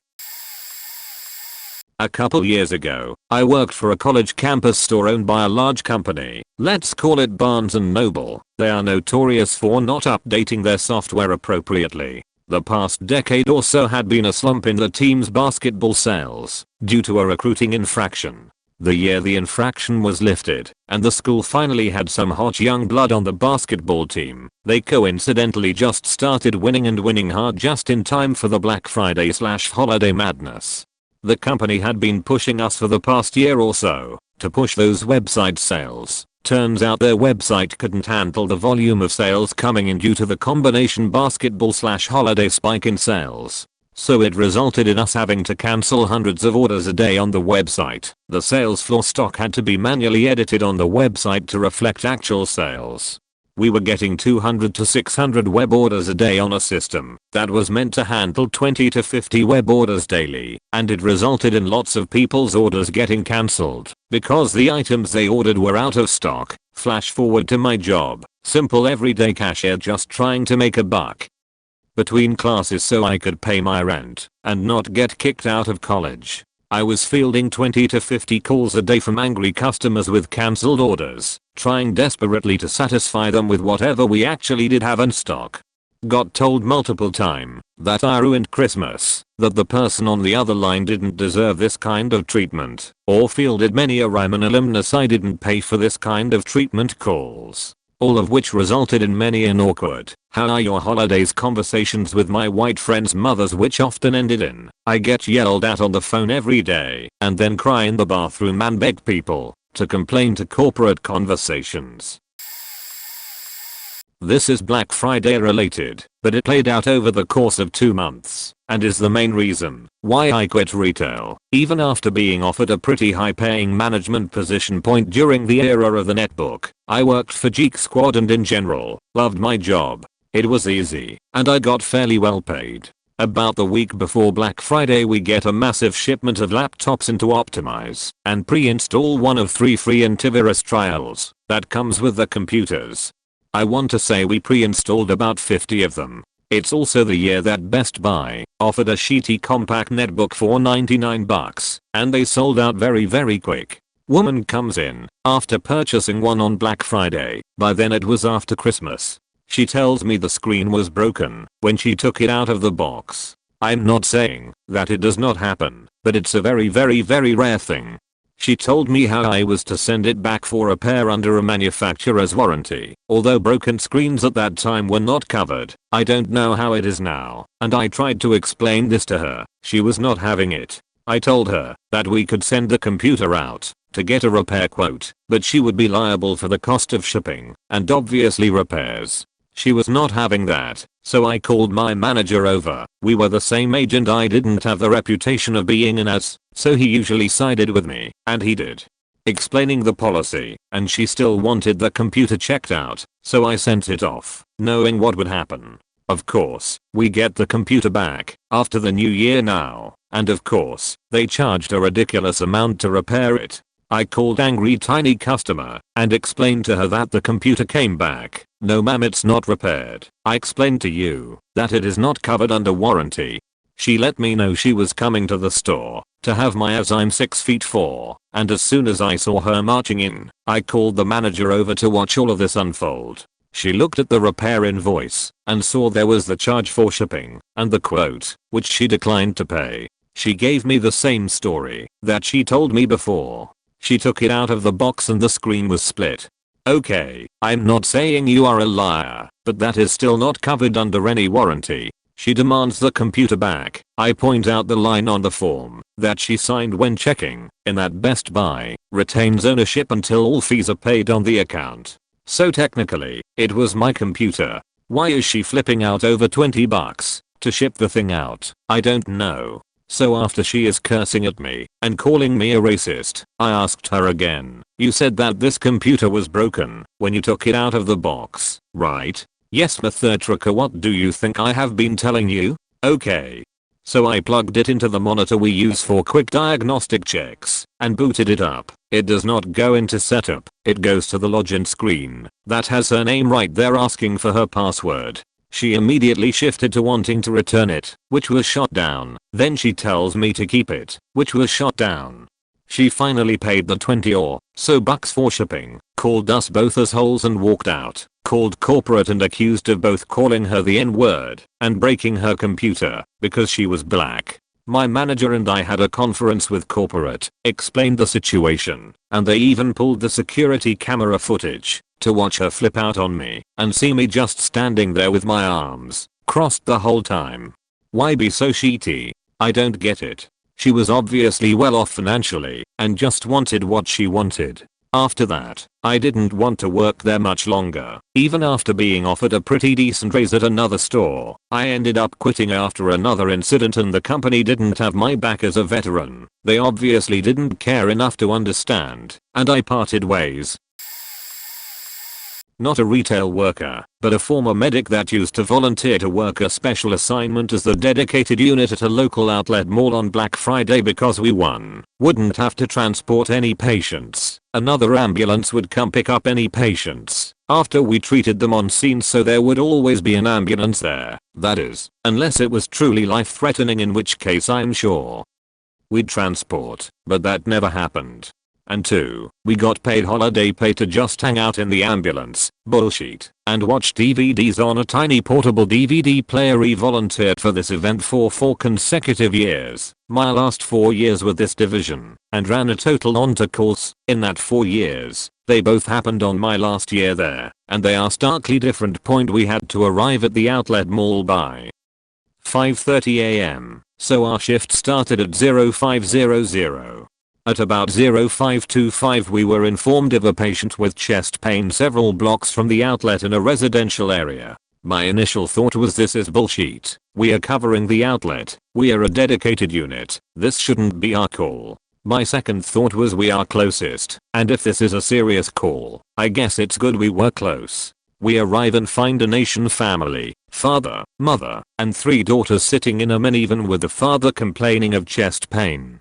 As soon as I opened my door, I could hear all 4 women yelling at him because he was going to ruin the best shopping day of the year for them. Turns out it should have been my call after all, since it was outlet related. I approached the man and, after introducing myself, started to perform an assessment when suddenly he gently pushed my hands away from him and said, "I'm fine, I'll take them shopping." When you've worked in this field, you can usually tell if someone is seriously sick just by looking at them. This man was pale, cool to the touch, and diaphoretic, sweaty, the holy trinity of skin signs that someone is in distress. I informed him that he should really go, and that if he doesn't receive immediate treatment he may die. Point, this man looked me directly in my eyes, and with a look that only a man-to-man gaze can communicate, he said, "If I go, I'm dead to them anyway." He then signed my paperwork releasing my and the company of any liability if he does die, and started walking to the outlet. Point, several hours later we received the second call informing us that there was a woman experiencing a psychotic event that had removed all of her clothing and was screaming at one of the entrances to the outlet. We cruised over there, and upon arrival we found a pile of clothes, but no sign of the woman. Never heard anything about either of them ever again. This is what Black Friday does to people. Working at Victoria's Secret, we always get some crowd of douchebags who seem to think it's funny and original to come into our place of business and hit on every employee in the store. Of course, we can't escape it because we're at work, but they usually get very sarcastic, very annoyed responses from us. This year, however, we had a man who came in and took creepiness to a whole new level. He had a towel in his pocket, one that he kept touching whenever he'd call out to underage girls to come over and talk to him. He skulked around the stores. We have a pink store attached to our VS store and kept trying to lure in girls while simultaneously fidgeting with this sketchy towel. Needless to say, security was called, though surprisingly enough, he was the one who called them after we asked him to leave. Didn't see how that played out, but I didn't hear or see him again, so I'm guessing security took care of that point also. Customers cussing us out for standing at the gate and not allowing anyone else in because we were closing. They insisted that the mall didn't close at that time last year, it had, and that they needed to come in to return some items. Manager handled that quickly and was sure to slap on a smile and tell them to have a great day as they stormed off. Also, nothing is more soul crushing than fixing and restocking the entire beauty/impulse section of the store from 2 to 7 AM, only to have people storm in at 7 and completely destroy your hard work right before your eyes. Helping a sweet old couple find some great deals for their daughter helped soften the blow though. I hope they have a great holiday season. TLDR, Black Friday is more annoying/weird than it is terrifying if you work at Victoria's Secret. I sold shoes for a while. On Black Friday we had to set up boxes outside in the department of boots. Well, the day comes and I show up and one other employee for our department. We were supposed to have a third guy, but for some reason he was late and the managers didn't care. Turns out everyone wanted boots. They opened the door and people came pouring in, running up the down escalator, tripping over each other and just ripping into the boots like animals, like literally tearing boxes open, trying them on, then trying to get me to ring it up without a box because they destroyed it. It was just awful. Boots all over the ground, boxes all over the ground. People were asking me where the pair to some boots were, and I looked around at my destroyed department and told them they knew as well as I did. I stopped even helping people halfway through. There was no point anymore because there was nothing I could do for them. Also, fuck them. They did this to themselves. I had some people trying to do returns that day. I have no clue why. People tattling on other people for things I have no control over. People wanting to buy normal priced shoes, so I'd have to go to the back and get them. Adult women fighting each other over cheap, okay quality boots. It was just insane. I stopped trying to clean up an hour in. My roommate came in for the closing shift, and I left him a tower of shoes next to the register and a war zone of boots on the floor. It was every inch boots and boxes. I stopped at the liquor store on my way home and bought my roommate a case of his favorite beer. I knew he'd be cleaning that sheet up for hours. He got home pissed off, and they never even finished cleaning up after 3 or so hours of trying. I showed him the beer. We sat in our recliners and just relaxed and forgot about the day. I hate Black Friday. I don't miss retail. I was scheduled alone in my electronics department where I worked from 6:30 AM to 3 PM. Not sure why this was the case, but imagine the fear that struck me as I noticed I was alone in my department. Keep in mind, at the retailer I work at, the best deals we had were all in my departments and the one right across the aisle.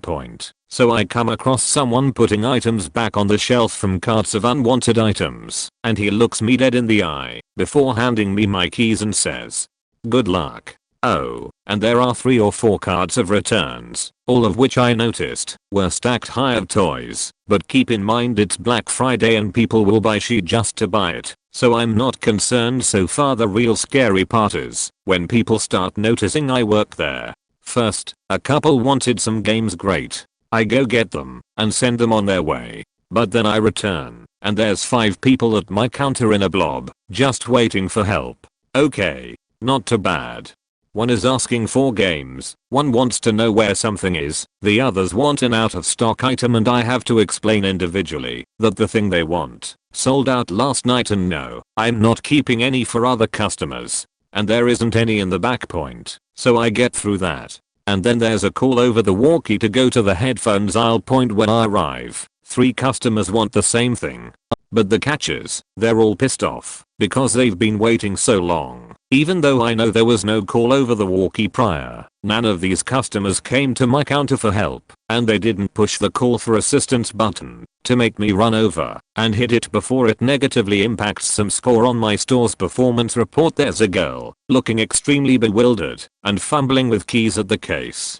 She immediately looks relieved when I get there. However, I'm sure that I'm just additional fodder for the customers. I need these Beats headphones, but the case isn't opening, so I crouch down, never having opened a keyed case from here in the 3 weeks I've worked at this store, and I'm jiggling the key trying to get it as 5 customers stare at me. Point, it's not budging. Point, the other girl goes off and gets pulled away by another customer.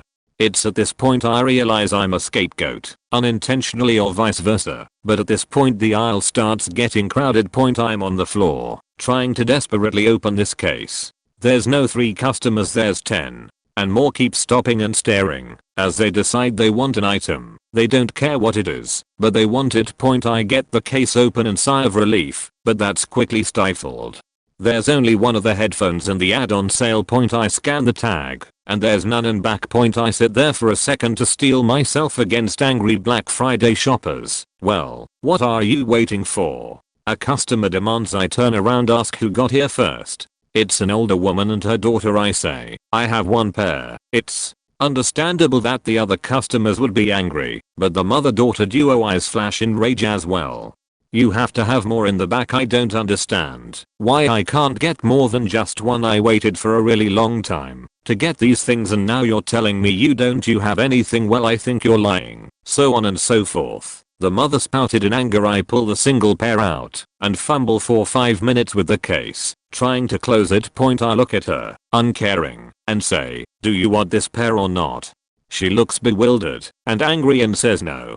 She wants 2 pairs, not just 1. Okay, I say. I turn to the male customer behind her and bring him up to the register to ring out as he was second in line. Point, this not only further enrages the duo, but every other customer in line. As I'm walking to my register, I'm assaulted with questions from the pack of wolves like, where are you going? I need my headphones. And gold such as you have to have more in the back, so go check. I tell them they have to wait. Then I start ringing the customer out and I have to hand type barcodes because my scanner isn't working. I give him his receipt and send him on his merry way. Point, the customers have formed a swarm around my counter and I of course get 2 calls over the radio for help in the Nintendo Island Barks aisle. Point, a group of 3 in front asks about the headphones.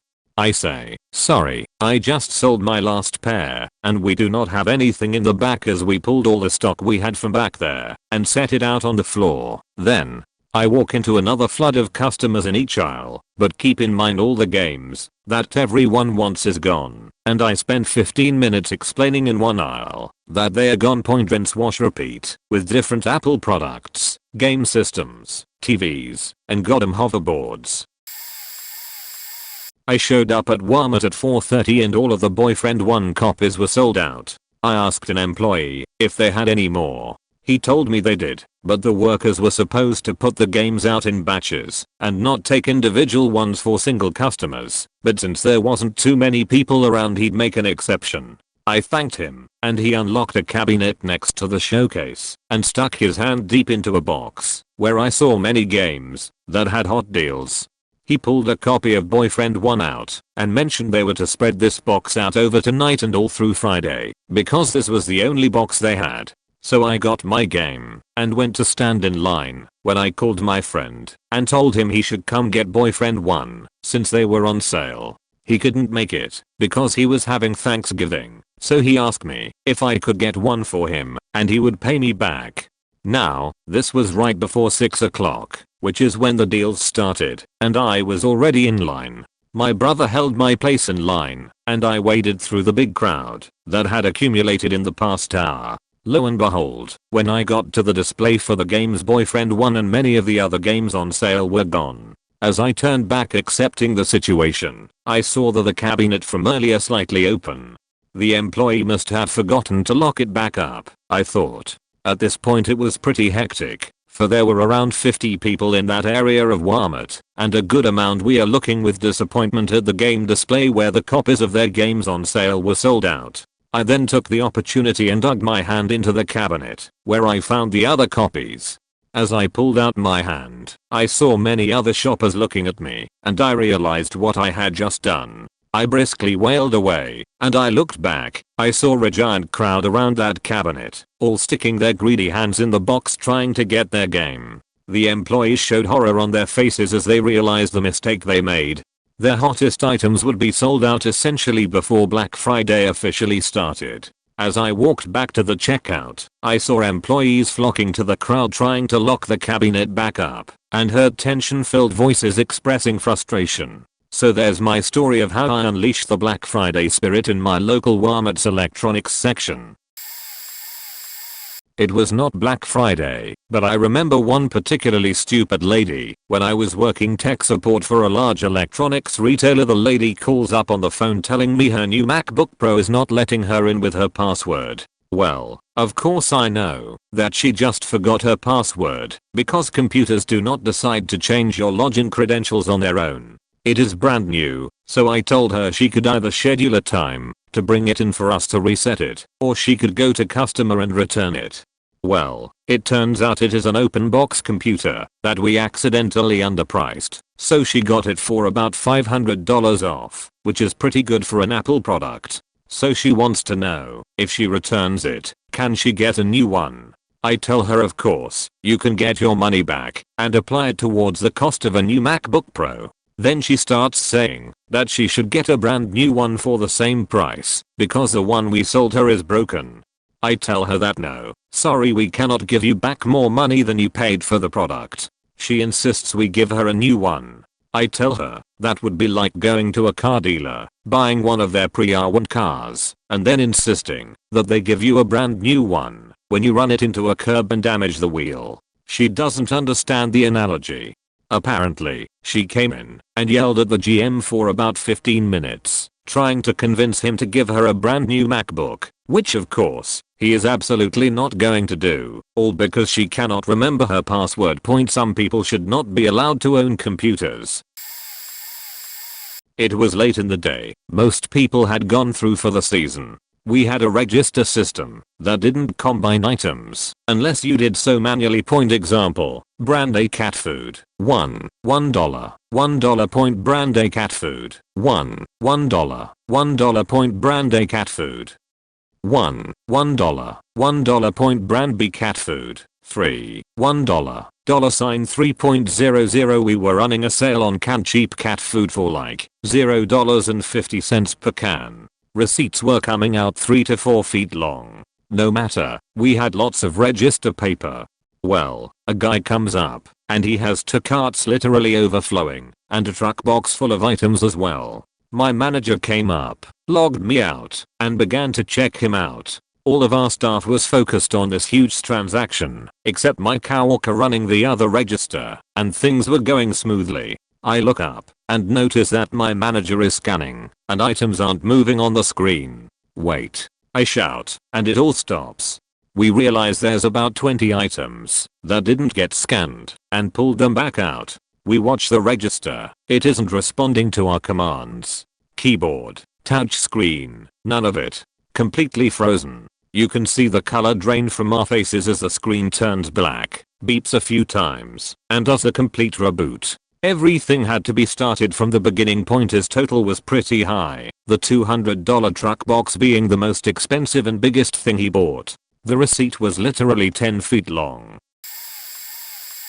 Alternate account because this happened today. It's not the kind of horror story you expected when you made this thread. I can't reveal many details about where I live and what store, but I work for a big chain convenience store. I was working as a cashier today, and I had the standard Black Friday customers, most of them just trying to exploit our deals. One man came in around early afternoon.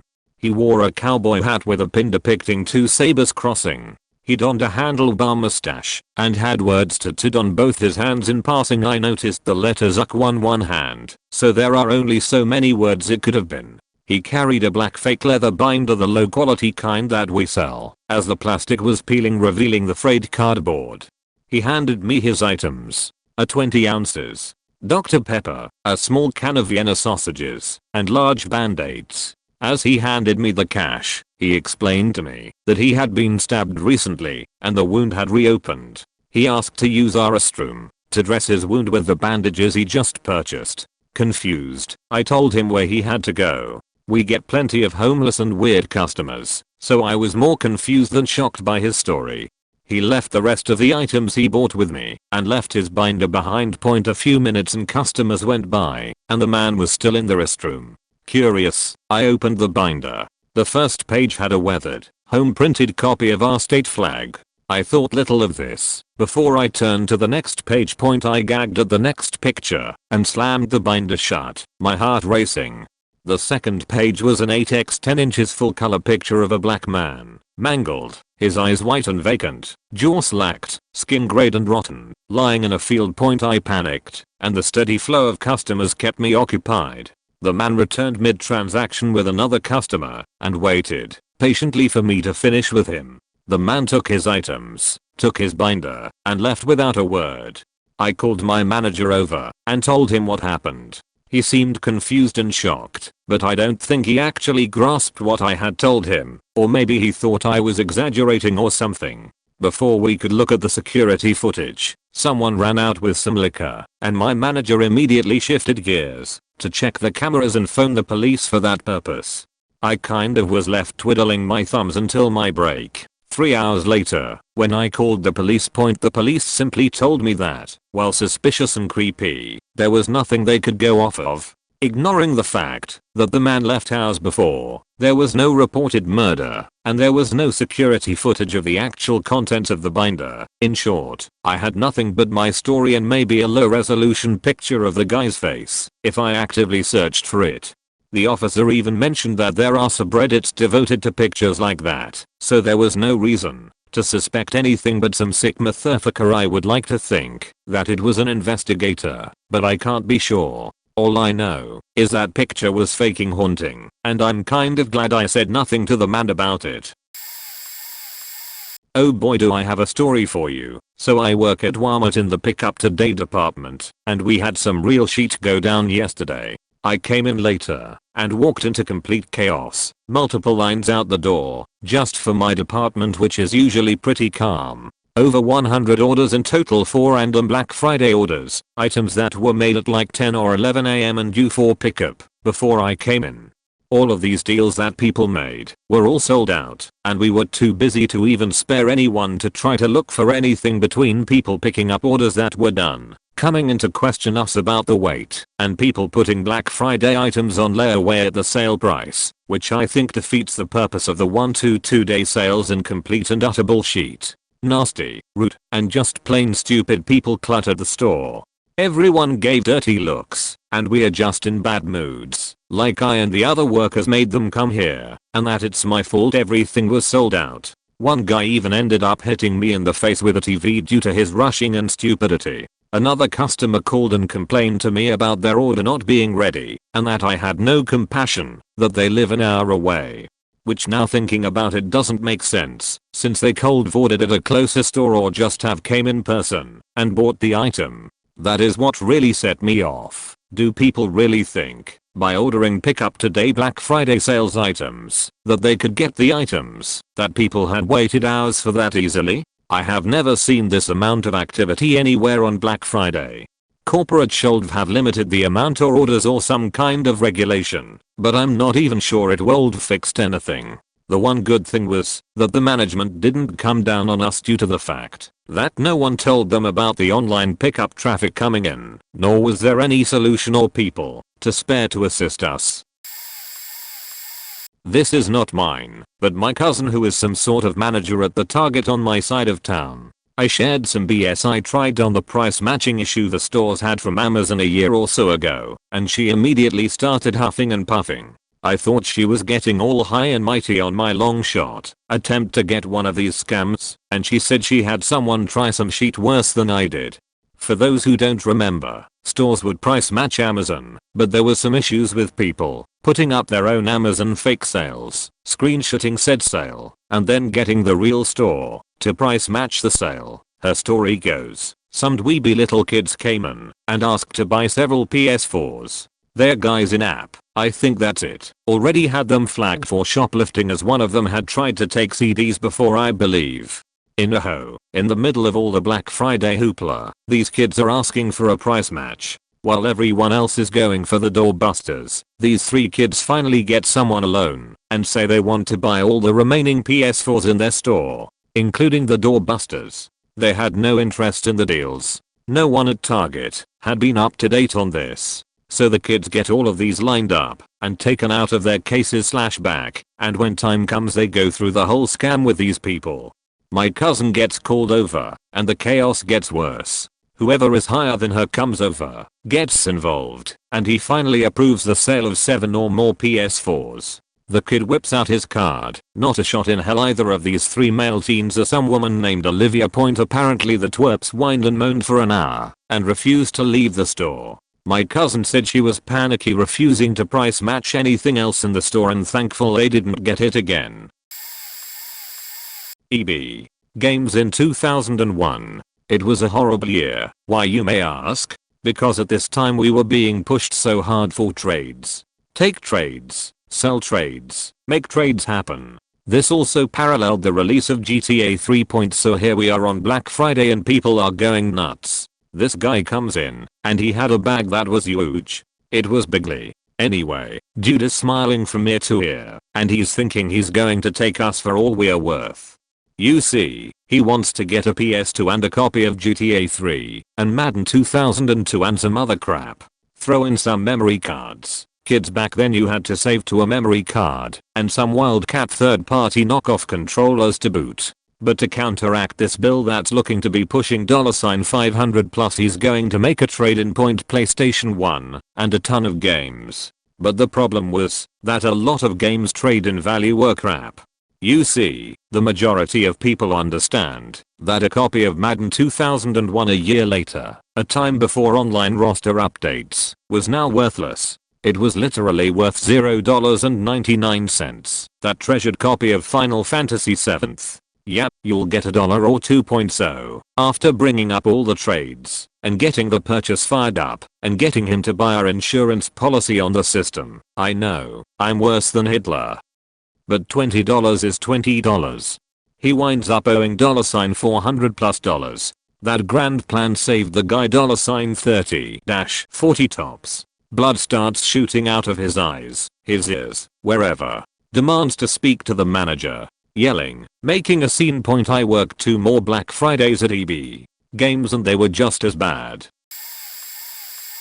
I work for my country's largest musical instrument retailer, a center for guitars. If you will point, this happened earlier yesterday. I was fortunate enough to work open to noon, so this didn't have the chance to wear on me too badly. We have special snowflake guitar buyers. They're guys that are well off, like guitars, and are willing to buy them with little convincing. They also are most of the time the rudest, most oblivious people on the face of the earth. I mean, it's to the point that they will try and engage you in conversation about the subtle differences in tuning pegs on a $10,000 Martin or Gibson acoustic, while you're very obviously trying to help other people in the store. Today, we had a special snowflake blow in the door this year. Black Friday seemed to be slightly busier than a normal Saturday, our busiest day of the week. Not slammed, but not at all quiet. Naturally, our store is filled with parents buying Christmas gifts, players getting deals on Fenders, etc. And our acoustic room is filled to the brim with people trying out acoustic guitars. Mr. Snowflake, who looks like Joe Dirt's brother, is in there trying to play a Gibson acoustic. I walk in talking to a customer when he pulls me aside and asks if there's anywhere else he can go in the store to actually hear the Gibson, because I can't hear anything in here. Knowing full well what he meant, I responded, "No. This is Black Friday. There are no other rooms in the store." tuned him out at that point, but continued to passively listen as he basically ignored what I had said and asked me to clear out and quiet down a section of the store for him. He also rambled on about how the guitar had buckle rash on the back, how important he was as a customer, and basically knowingly presented me with a situation where he was an important buyer who would rather spend his money elsewhere, tax-free. Eventually, I just walked off point. If I didn't need my job, I would've told him to take a hike, and that he was wasting my time. Point retail workers have read it. The customer needs you more than you need them. Remember that. It is your power. I was working a list at a circuit city, was typically customer service, but there was no chance we were returning anything on Black Friday, and there were plenty of managers on hand for upset customers, and apparently some idiot ran into a transformer nearby and took out the power to the whole retail block. Everyone who had items they wanted to purchase, several hundred people, had to just sit down and chill out for around an hour and a half while we waited for the power to return. The funny part to me was how many people asked me, often in a very pissy, exasperated tone, "When's the power coming back on?" Mind you, I was working at an isolated register, hadn't left or been visited by any other employees as I was surrounded by customers, and the people asking had been standing/sitting next to me the entire time. I understand I was wearing a uniform, but come on people, muster up a little common sense. Also, I had a bin beneath my counter where I kept things that people had decided they didn't want to buy. One of the hot items that year was USB scan drives for like $5. I had someone spot a few in my bin and asked if they could have them, so I looked down to grab a couple and came back up to around 10 hands outstretched. I was really worried there was going to be an issue over who asked first. I just said sorry but someone's going to be upset, no matter what I do, and quickly shoved the drives into random hands. Luckily no one gave me a hard time or fought with each other. I'm very glad I don't have to work that 4 AM to midnight shift ever again, and I have nothing but sympathy and respect for all of you still working in the trenches of retail. Stay safe out there this week. Edit. Yes, I really intended to write 4 AM to midnight, 0400. 2400. It was a 20-hour day, and it sucked. One of the stupid policies at Circuit City was that customer service associates, not managers, were charged with counting the money at the end of the day, every day, all year. Unfortunately, because of the volume on Black Friday, the registers had to be cashed out several times that day, and then all of it tabulated at the end of the night, and it required all of us to do it, or else one guy would be stuck counting bills until well into the next day. In high school I worked at a JCPenney.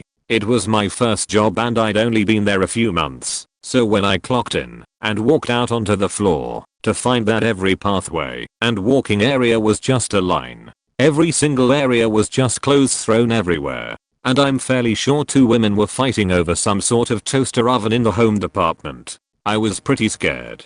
Although it was the rudest customers had been all year, and I was about 95% sure I was going to die, my 12+ hour shift went by very quickly, and I thankfully did not have the closing shift, where I was the one cleaning everything up.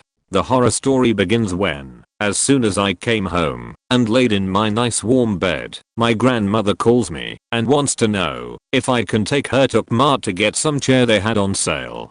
Being the loving grandson I am, I agreed to take her. The problem being is that I don't think there's a single Kmart anywhere in the world that qualifies as nice or upkept.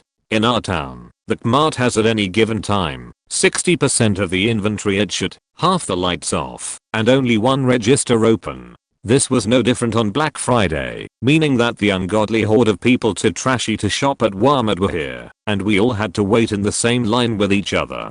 After 30 minutes went by I was very tempted to build that damn chair right there in the store. So after an hour and a half wait, we get this chair that was probably only $20 off in the first place and I'd take her home, telling her I'd put it together another day. The kicker is that once I built it, she had me put it in a spare room that she never uses. Probably only been sat in once.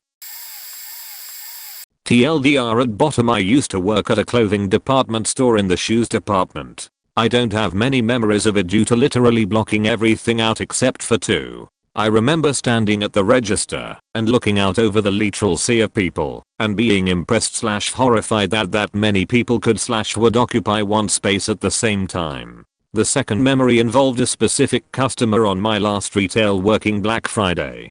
We sold all types of shoes and this particular customer came in around 3 PM on Black Friday looking for size 8 in the most popular style of Easy Spirits we sold. She was older, probably mid to late 60s, and I helped this lady until close to 5:30 PM to try and find a pair of shoes, all the while trying to explain that a women's size 8 was the most sold size, and since it was boyfriend and we had doorbusters all morning, we had sold most of our stock. She started out my sweet old grandma and slowly morphed into the ghost of Black Friday's past. As her mood deteriorated, mine did as well, and eventually she ended up saying something to the effect of, "Well, I just can't believe you haven't been any help at all in finding me any shoes. I guess I'll just leave now," rather hatefully / haughtily. It's important to note that our pay was sales based, but our boss also always pushed not trading off customers. I didn't totally care about sales in general. I was finishing up college and knew there was no future in retail for me, but I had just spent the afternoon of the busiest shopping day of the year helping one customer who apparently thought I wasn't trying to help over the last 3 hours, and I just snapped. I remember throwing my arm in the air yelling across the register at her, "Fine. Go on. I've wasted enough time trying to help you anyway. What else do you want me to do? Do you want me to go to the stock room and make you a pair of shoes? You come in on the afternoon looking for a size 8 and you're stupid enough to think we are going to have anything left." That probably wasn't verbatim, but it was the gist of it. She stood there, mouth agape. I looked over at my coworker, also standing there mouth agape, and decided to storm off to the back point reading over this now. It doesn't sound as bad as it actually was, but I'll just chalk that up to my not being able to totally relate the situation in writing. Anyway, that was definitely a fireable offense, and the next day I prepared for it. My manager asked me about the situation and I owned up to it. Instead of firing me, they asked if I would prefer to work in the stock room from then on, which I happily accepted. TLDR, I worked boyfriend, helped a sweet old lady who wasn't for 3 hours. She yelled at me, I yelled at her, got pulled to work in the stock room. It ended better than expected. I still hate Black Fridays. Nothing I can recall except for a woman getting mad at us because her card declined. As a shopper, though, I've encountered others who act like store employees need to bend down and kiss his / her as because it's Black Friday and I'm so stressed. If shopping on one of the busiest days of the year is the worst thing that's ever happened to you, you're doing pretty well. Last year, I ordered Christmas presents, paid, and chose in-store pickup. I've done this before and know that the kitchen department is where I have to go. 3 people were stationed at this desk, one person on one of the 2 registers and the other person retrieving the online orders and helping to bag and affix return stickers. I was third in line when I hear this man begin demanding the cashier on the opposite side give him 3 bottles of water with his purchase. He appeared to be in his late 50s, but what was clear is that he was cutting 5 people who were already waiting. The person bringing out the online orders told him that there weren't any bottles of water, but he was hellbent. At one point, this guy announced, "I know you have bottles of water back there. How dare you deprive a paying customer?" That's when I noticed a box with the water under the register. If anyone else behind me saw what I did, they also stayed quiet, in a mixture of frustration and, possibly, the customer staring daggers at him. He finally left. As infuriating as that was to witness, it was hilarious that this guy thought the way he was going about it was justified.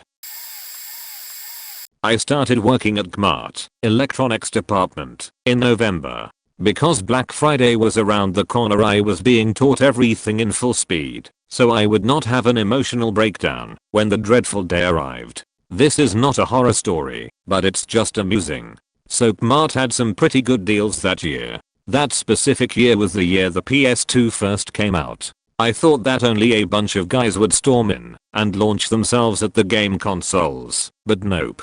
All of a sudden a crowd of old ladies and I'm guessing mums start bolting towards the PS2s. We had a total of 10. I, being a 4'11", 16-year-old who had just started working at Kmart, became terrified. I'm not completely sure how this happened, but all of a sudden I just saw people falling and then people jumping/running over them. You know that scene in World War Z where all the zombies are trying to get into that one city that has a huge wall around it and they climb on top of each other to get inside?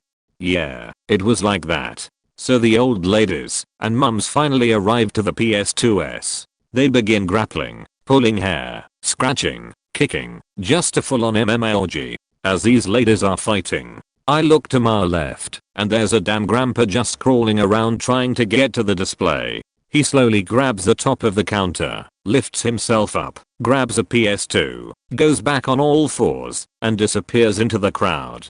I was completely baffled. Like, how in the hell did this grandpa not get smashed? Then out of the crowd crawls the same grandpa, and he does the same thing. Lifts himself up, grabs a PS2, and crawls away. This damn stealth master does this 5 times. So he now has gotten 7 PS2s. The MMA orgy that's going on finally disperses for a second and I hear, "Who the hell took the PS2 ?"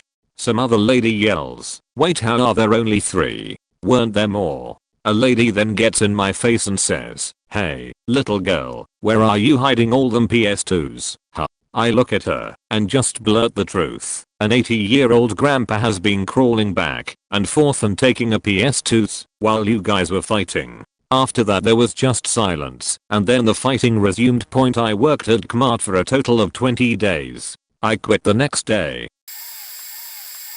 Was working signage for Sears, which basically meant I'd go in 5 hours before the store opened to make sure all the tags were up, clear out the doorbuster tags at 11, and then fill in for the floor crew on cleanup. Ended up getting told that fragrances were a wreck and there was no one free. Seriously, by the time I got there the section looked like customers had spent all morning tearing open boxes and smashing any they didn't like. I found at least 4 fully smashed containers, plus just a smear of random sprays on every shelf with multiple half-empty containers people used when the samples ran out. I get horrible allergies to most of that shit, so it was basically a nightmare duty for me. But being Sears, if you don't have a doctor's note promising you'll die within 5 minutes, it's tough it is anyways. As I'm cleaning this mess up, some late middle-aged lady, 55-65, comes up asking about all the specials and which fragrance is best for her husband. My sinuses at this point feel like they're being tested by a whole school of amateur acupuncturists and my eyes must have looked like I spent the morning hotboxing with Willie Nelson and Bob Marley. I don't have any idea about this, but I know my dad's branded Stetson, and given she looks about my mom's age and it's one of the better discounts, I recommend it. After telling her I'm allergic plus it's not normally my department, she then proceeded to scoff at me and berate me for have no class or tastes and being horrible at my job for about 5 minutes, knocking over a whole line of product I just faced. To top off that day, we had just gotten an turn the store around manager who decided to go over random tapes for the day to make sure his Black Friday proved his worth. I got written up for not having a tucked in shirt at 4 AM. 4 hours, maybe 2. I think that year they had some crazy 6:30 opening before the store was open, while on a ladder hanging ceiling signs TLDR FAQ Black Friday and FAQ Sears more. I won't ever be a part of that madness having been on the other end. The store I was working for at the time was a rather small place with already too few employees for our normal workload, never mind trying to handle things like Black Friday. Every employee was always scheduled on Black Friday. Therefore they had a zero tolerance policy for Black Friday callouts, regardless of reason or position. If you didn't work your shift that day, you were fired. I had sat out most of my family's Thanksgiving dinner because I hadn't been feeling well. I did my best to relax and allow myself to heal, but it was no use. I woke up Black Friday morning with a fever around 102, 103.f, nausea, vomiting, throat pain, lost voice, and sinus congestion. Dragged myself to work anyway. Brought 2 3-pound cases of my handmade peanut butter and chocolate layered fudge, leaving one on the break room table for employees to have. The second was in the fridge with a note stating that it was for second shift and the overpass truck unloaders. Each case held 96 individually wrapped half-ounce pieces of fudge. An hour into my shift, I got pulled off my normal, usually not very physically draining, tasks and placed out back to help and load the special Black Friday mid-morning truck. I wasn't keeping up with the pace very well. A coworker and I lifted a 175-pound piece of furniture to bring it to the sales floor, but he lost his grip and I ended up beneath it. I removed myself from unloading, telling the unloading manager that if my boss questioned me, I was sending him over to get his explanation. The point the department manager of my sales area called out. I was the only employee who knew the department very well, and I was asked by the store manager to cover second shift, complete with serious stare and raised eyebrow to ensure I'd get the message that I didn't really have a choice. At the end of first shift and beginning of second shift, I went to sit in the break room for a bit to try to not feel like I was dying. There I found both my fudge trays empty. First shift had managed to eat 192 pieces of fudge. Point back to the sales floor. I could hardly move through my department as the entire store was stuffed with customers. As well, I had built a bit of a rapport with two blind/vision impaired customers during my employment there, so they each asked for me by name when they arrived. I had to figure out how to get them each around the store without them receiving any bodily harm from the other customers who might not notice immediately that they couldn't see properly. They each shopped for over an hour with me. Then there was a gap between the end of one employee's shift and the beginning of another's, so since they worked a secure department, I had to cover that area for an hour. I got exactly none of my own department's work point done that day, but excuses aren't really heard out at that store. I knew I'd get hell from the bosses the next day. When the doors were locked at midnight, instead of staying along with the other employees to finish up about a 30-minute process of tidying and closing down that almost everyone is clocked out for, because you could be written up if you exceeded a certain number of worked hours each week, I went to the manager's office, informed my boss that I'd be taking my Saturday and Sunday shifts off, and left. 2016 was the first year I worked on Black Friday, and will definitely be my last. We were also open for 6 hours on Thanksgiving from 6 PM to 12 AM. I opted to work from 8 PM to 12:30 AM. What I did not expect was to close that night and then come back in at 7 AM to open for Black Friday. Mind you, I also celebrated Thanksgiving that day with both my family and my boyfriend's family about 2 hours away. By the time I started my shift on Black Friday, I was very tired, groggy, and irritable. What kept me moving was that it was only a 4-hour shift. It honestly was not too bad until it was time for me to leave, and I wasn't able to. I'm usually very good about staying later if needed, but I just couldn't do it that day. I only ended up staying an extra 30 minutes, but of course within that time I had to deal with this bitch. She came up to my register with only 2 items and wanted to use a coupon. Normal. We actually had 2 coupons for the day. One was good from 7 AM to 12 PM and the other one was good from 12 PM to 10 PM that day. They were very similar, but of course she wanted to use the second one before it was time. She came to my register at 11:50. I politely explained that I could only honor the first one for 30% off the entire purchase, still a great deal. Since it wasn't time for the other one, and she could come back within the 10 hours of the other one, that wasn't good enough for her. Her response was to sit there in front of my register for those 10 minutes, to wait for the coupon. The line was wrapped around the whole store, and we had 6 registers going. She wouldn't even just move to the side for me to take other customers. When Craft Incorporated first started opening for Thanksgiving, the shifts were volunteer only, were 3 to 4 hours each, and we got time and a half. I decided the first year the company did this to see what it was like to work on Thanksgiving, mostly for sheets and giggles, so I signed up for the first shift as I had to be back at the store at 6 AM the next day.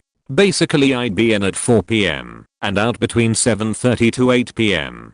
So me and the 4 other people who are scheduled at 4 show up around 3:30 or so. There's a small group of customers already, and the SM of the day probably wouldn't be too far behind us. We are talking to the customers who, despite how customers usually are around this time of year, are quite pleasant, and we are all chatting away. By the time 4 PM rolls around, the damn SM still hasn't shown up and there were more customers coming up and asking when the store was supposed to be opening up. I think the first year was 4:30, can't remember though.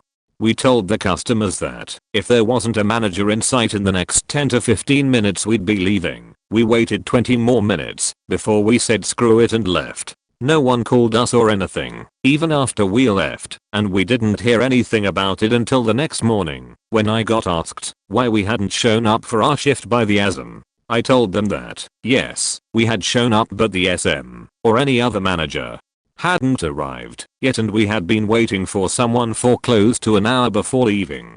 The ASM got similar answers from the 4 others that were supposed to have started at the same time point. Didn't find out until the Saturday after Thanksgiving that the SM didn't get to the store until close to 6 PM and was shocked that there were customers standing outside, the lights weren't on, and there were no employees to be seen.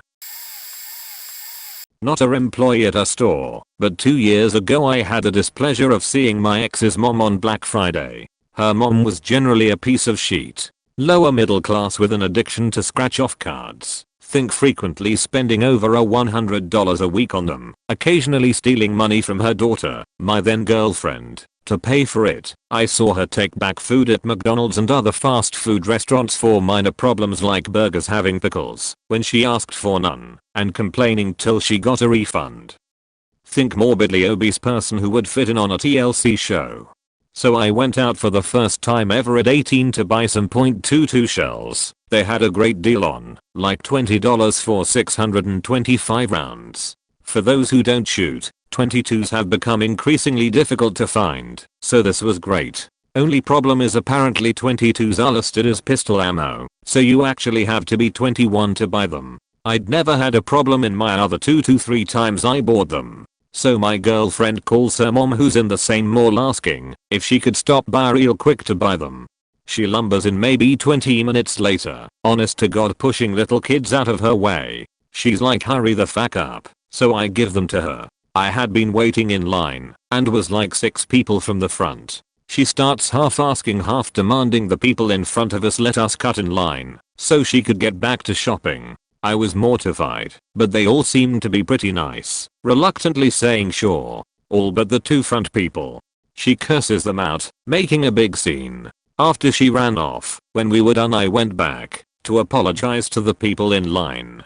I lost the last bit of remaining respect for her I had that day. Sadly I think it ended up being a not so small reason why I broke up with my girlfriend a few months later. She was generally a sweet girl, but I just hated her mom and couldn't stand seeing her. Also, as shallow as it may have been, I worried she'd end up like her mom. There were traces of her mom's brashness in her that ended up seeming like giant red flags, and even more shallow. She was definitely not fat, but she wasn't really athletic or active. I worried she'd end up like her blob of a mother. Her dad was pretty large as well. I will say, after we broke up she lost like 5 to 10 lbs and put on some muscle. Sadly she became more like her mother personality wise too, though nowhere near as bad. I work at Walmart. The day started like any other Black Friday ad.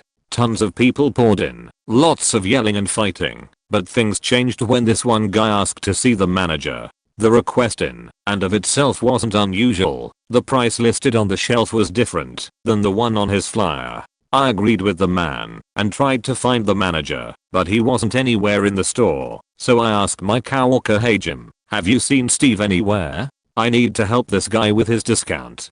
Jim's eyes got real narrow.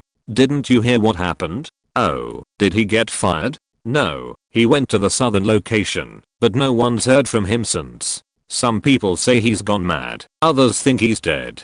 Now, Steve was in charge of a few Walmarts so this wasn't unusual in concept, but the Walmart on the south side of town had gone bankrupt and was abandoned for years. I had to get this guy his discount, and I wasn't going to let anyone stop me. When I arrived at the other store, the place was boarded up pretty tight, but there was an opening between some of the boards large enough for me to slip into. The inside was completely dark. It was just me, the sales flyer, and the meager light my iPhone could provide. I worked my way into the heart of darkness, passing aisle after aisle of empty shelves and abandoned merchandise. I reached what I think used to be the Nerf gun aisle, when I stopped dead in my tracks. Decapitated heads lined the shelves and 5 or 6 of those fake outdoor tiki torches surrounded what looked like a Lars Ed Boy recliner. There was Steve perched upon his bloody throne. "So you finally found me," he began. "I remember, I used to be a floor walker like you, dealing with the Black Friday rush. It seems like it was 1,000 centuries ago, but I remember. It was my first Black Friday, and in those days we still listened to music on CD. The new Smash Mouth album was the hot deal of the day. The crowds rushed in, but they were vicious. One man reached out to get the CD, but another pulled out a cleaver and hacked off the first man's arms so that he could get it. Everyone slaughtered each other all so they could get the best deal. There it was, just a pile of hacked arms and limbs all so they could get the best deal. And that's when I was realized, like I was shot in the forehead with a diamond bullet. These were the truly strong. Their willpower to get the best deal was complete, genuine, pure. They fought with their hearts, had families who relied on them to get that CD, and they had the strength to do what needed to be done. That's when I realized, that's what I needed to be. I needed to be strong. A survivor. So I did what I had to do. I took this place for myself, and now all of the deals are mine. An entire Walmart of deals, and it's all mine, because I was strong. I survived. I studied this man in raw contemplation. Slowly, I held up the flyer, said, "Yo, are you gonna sit there all day, or are you gonna help me price check this PS4? I've got a guy who really wants that Uncharted bundle."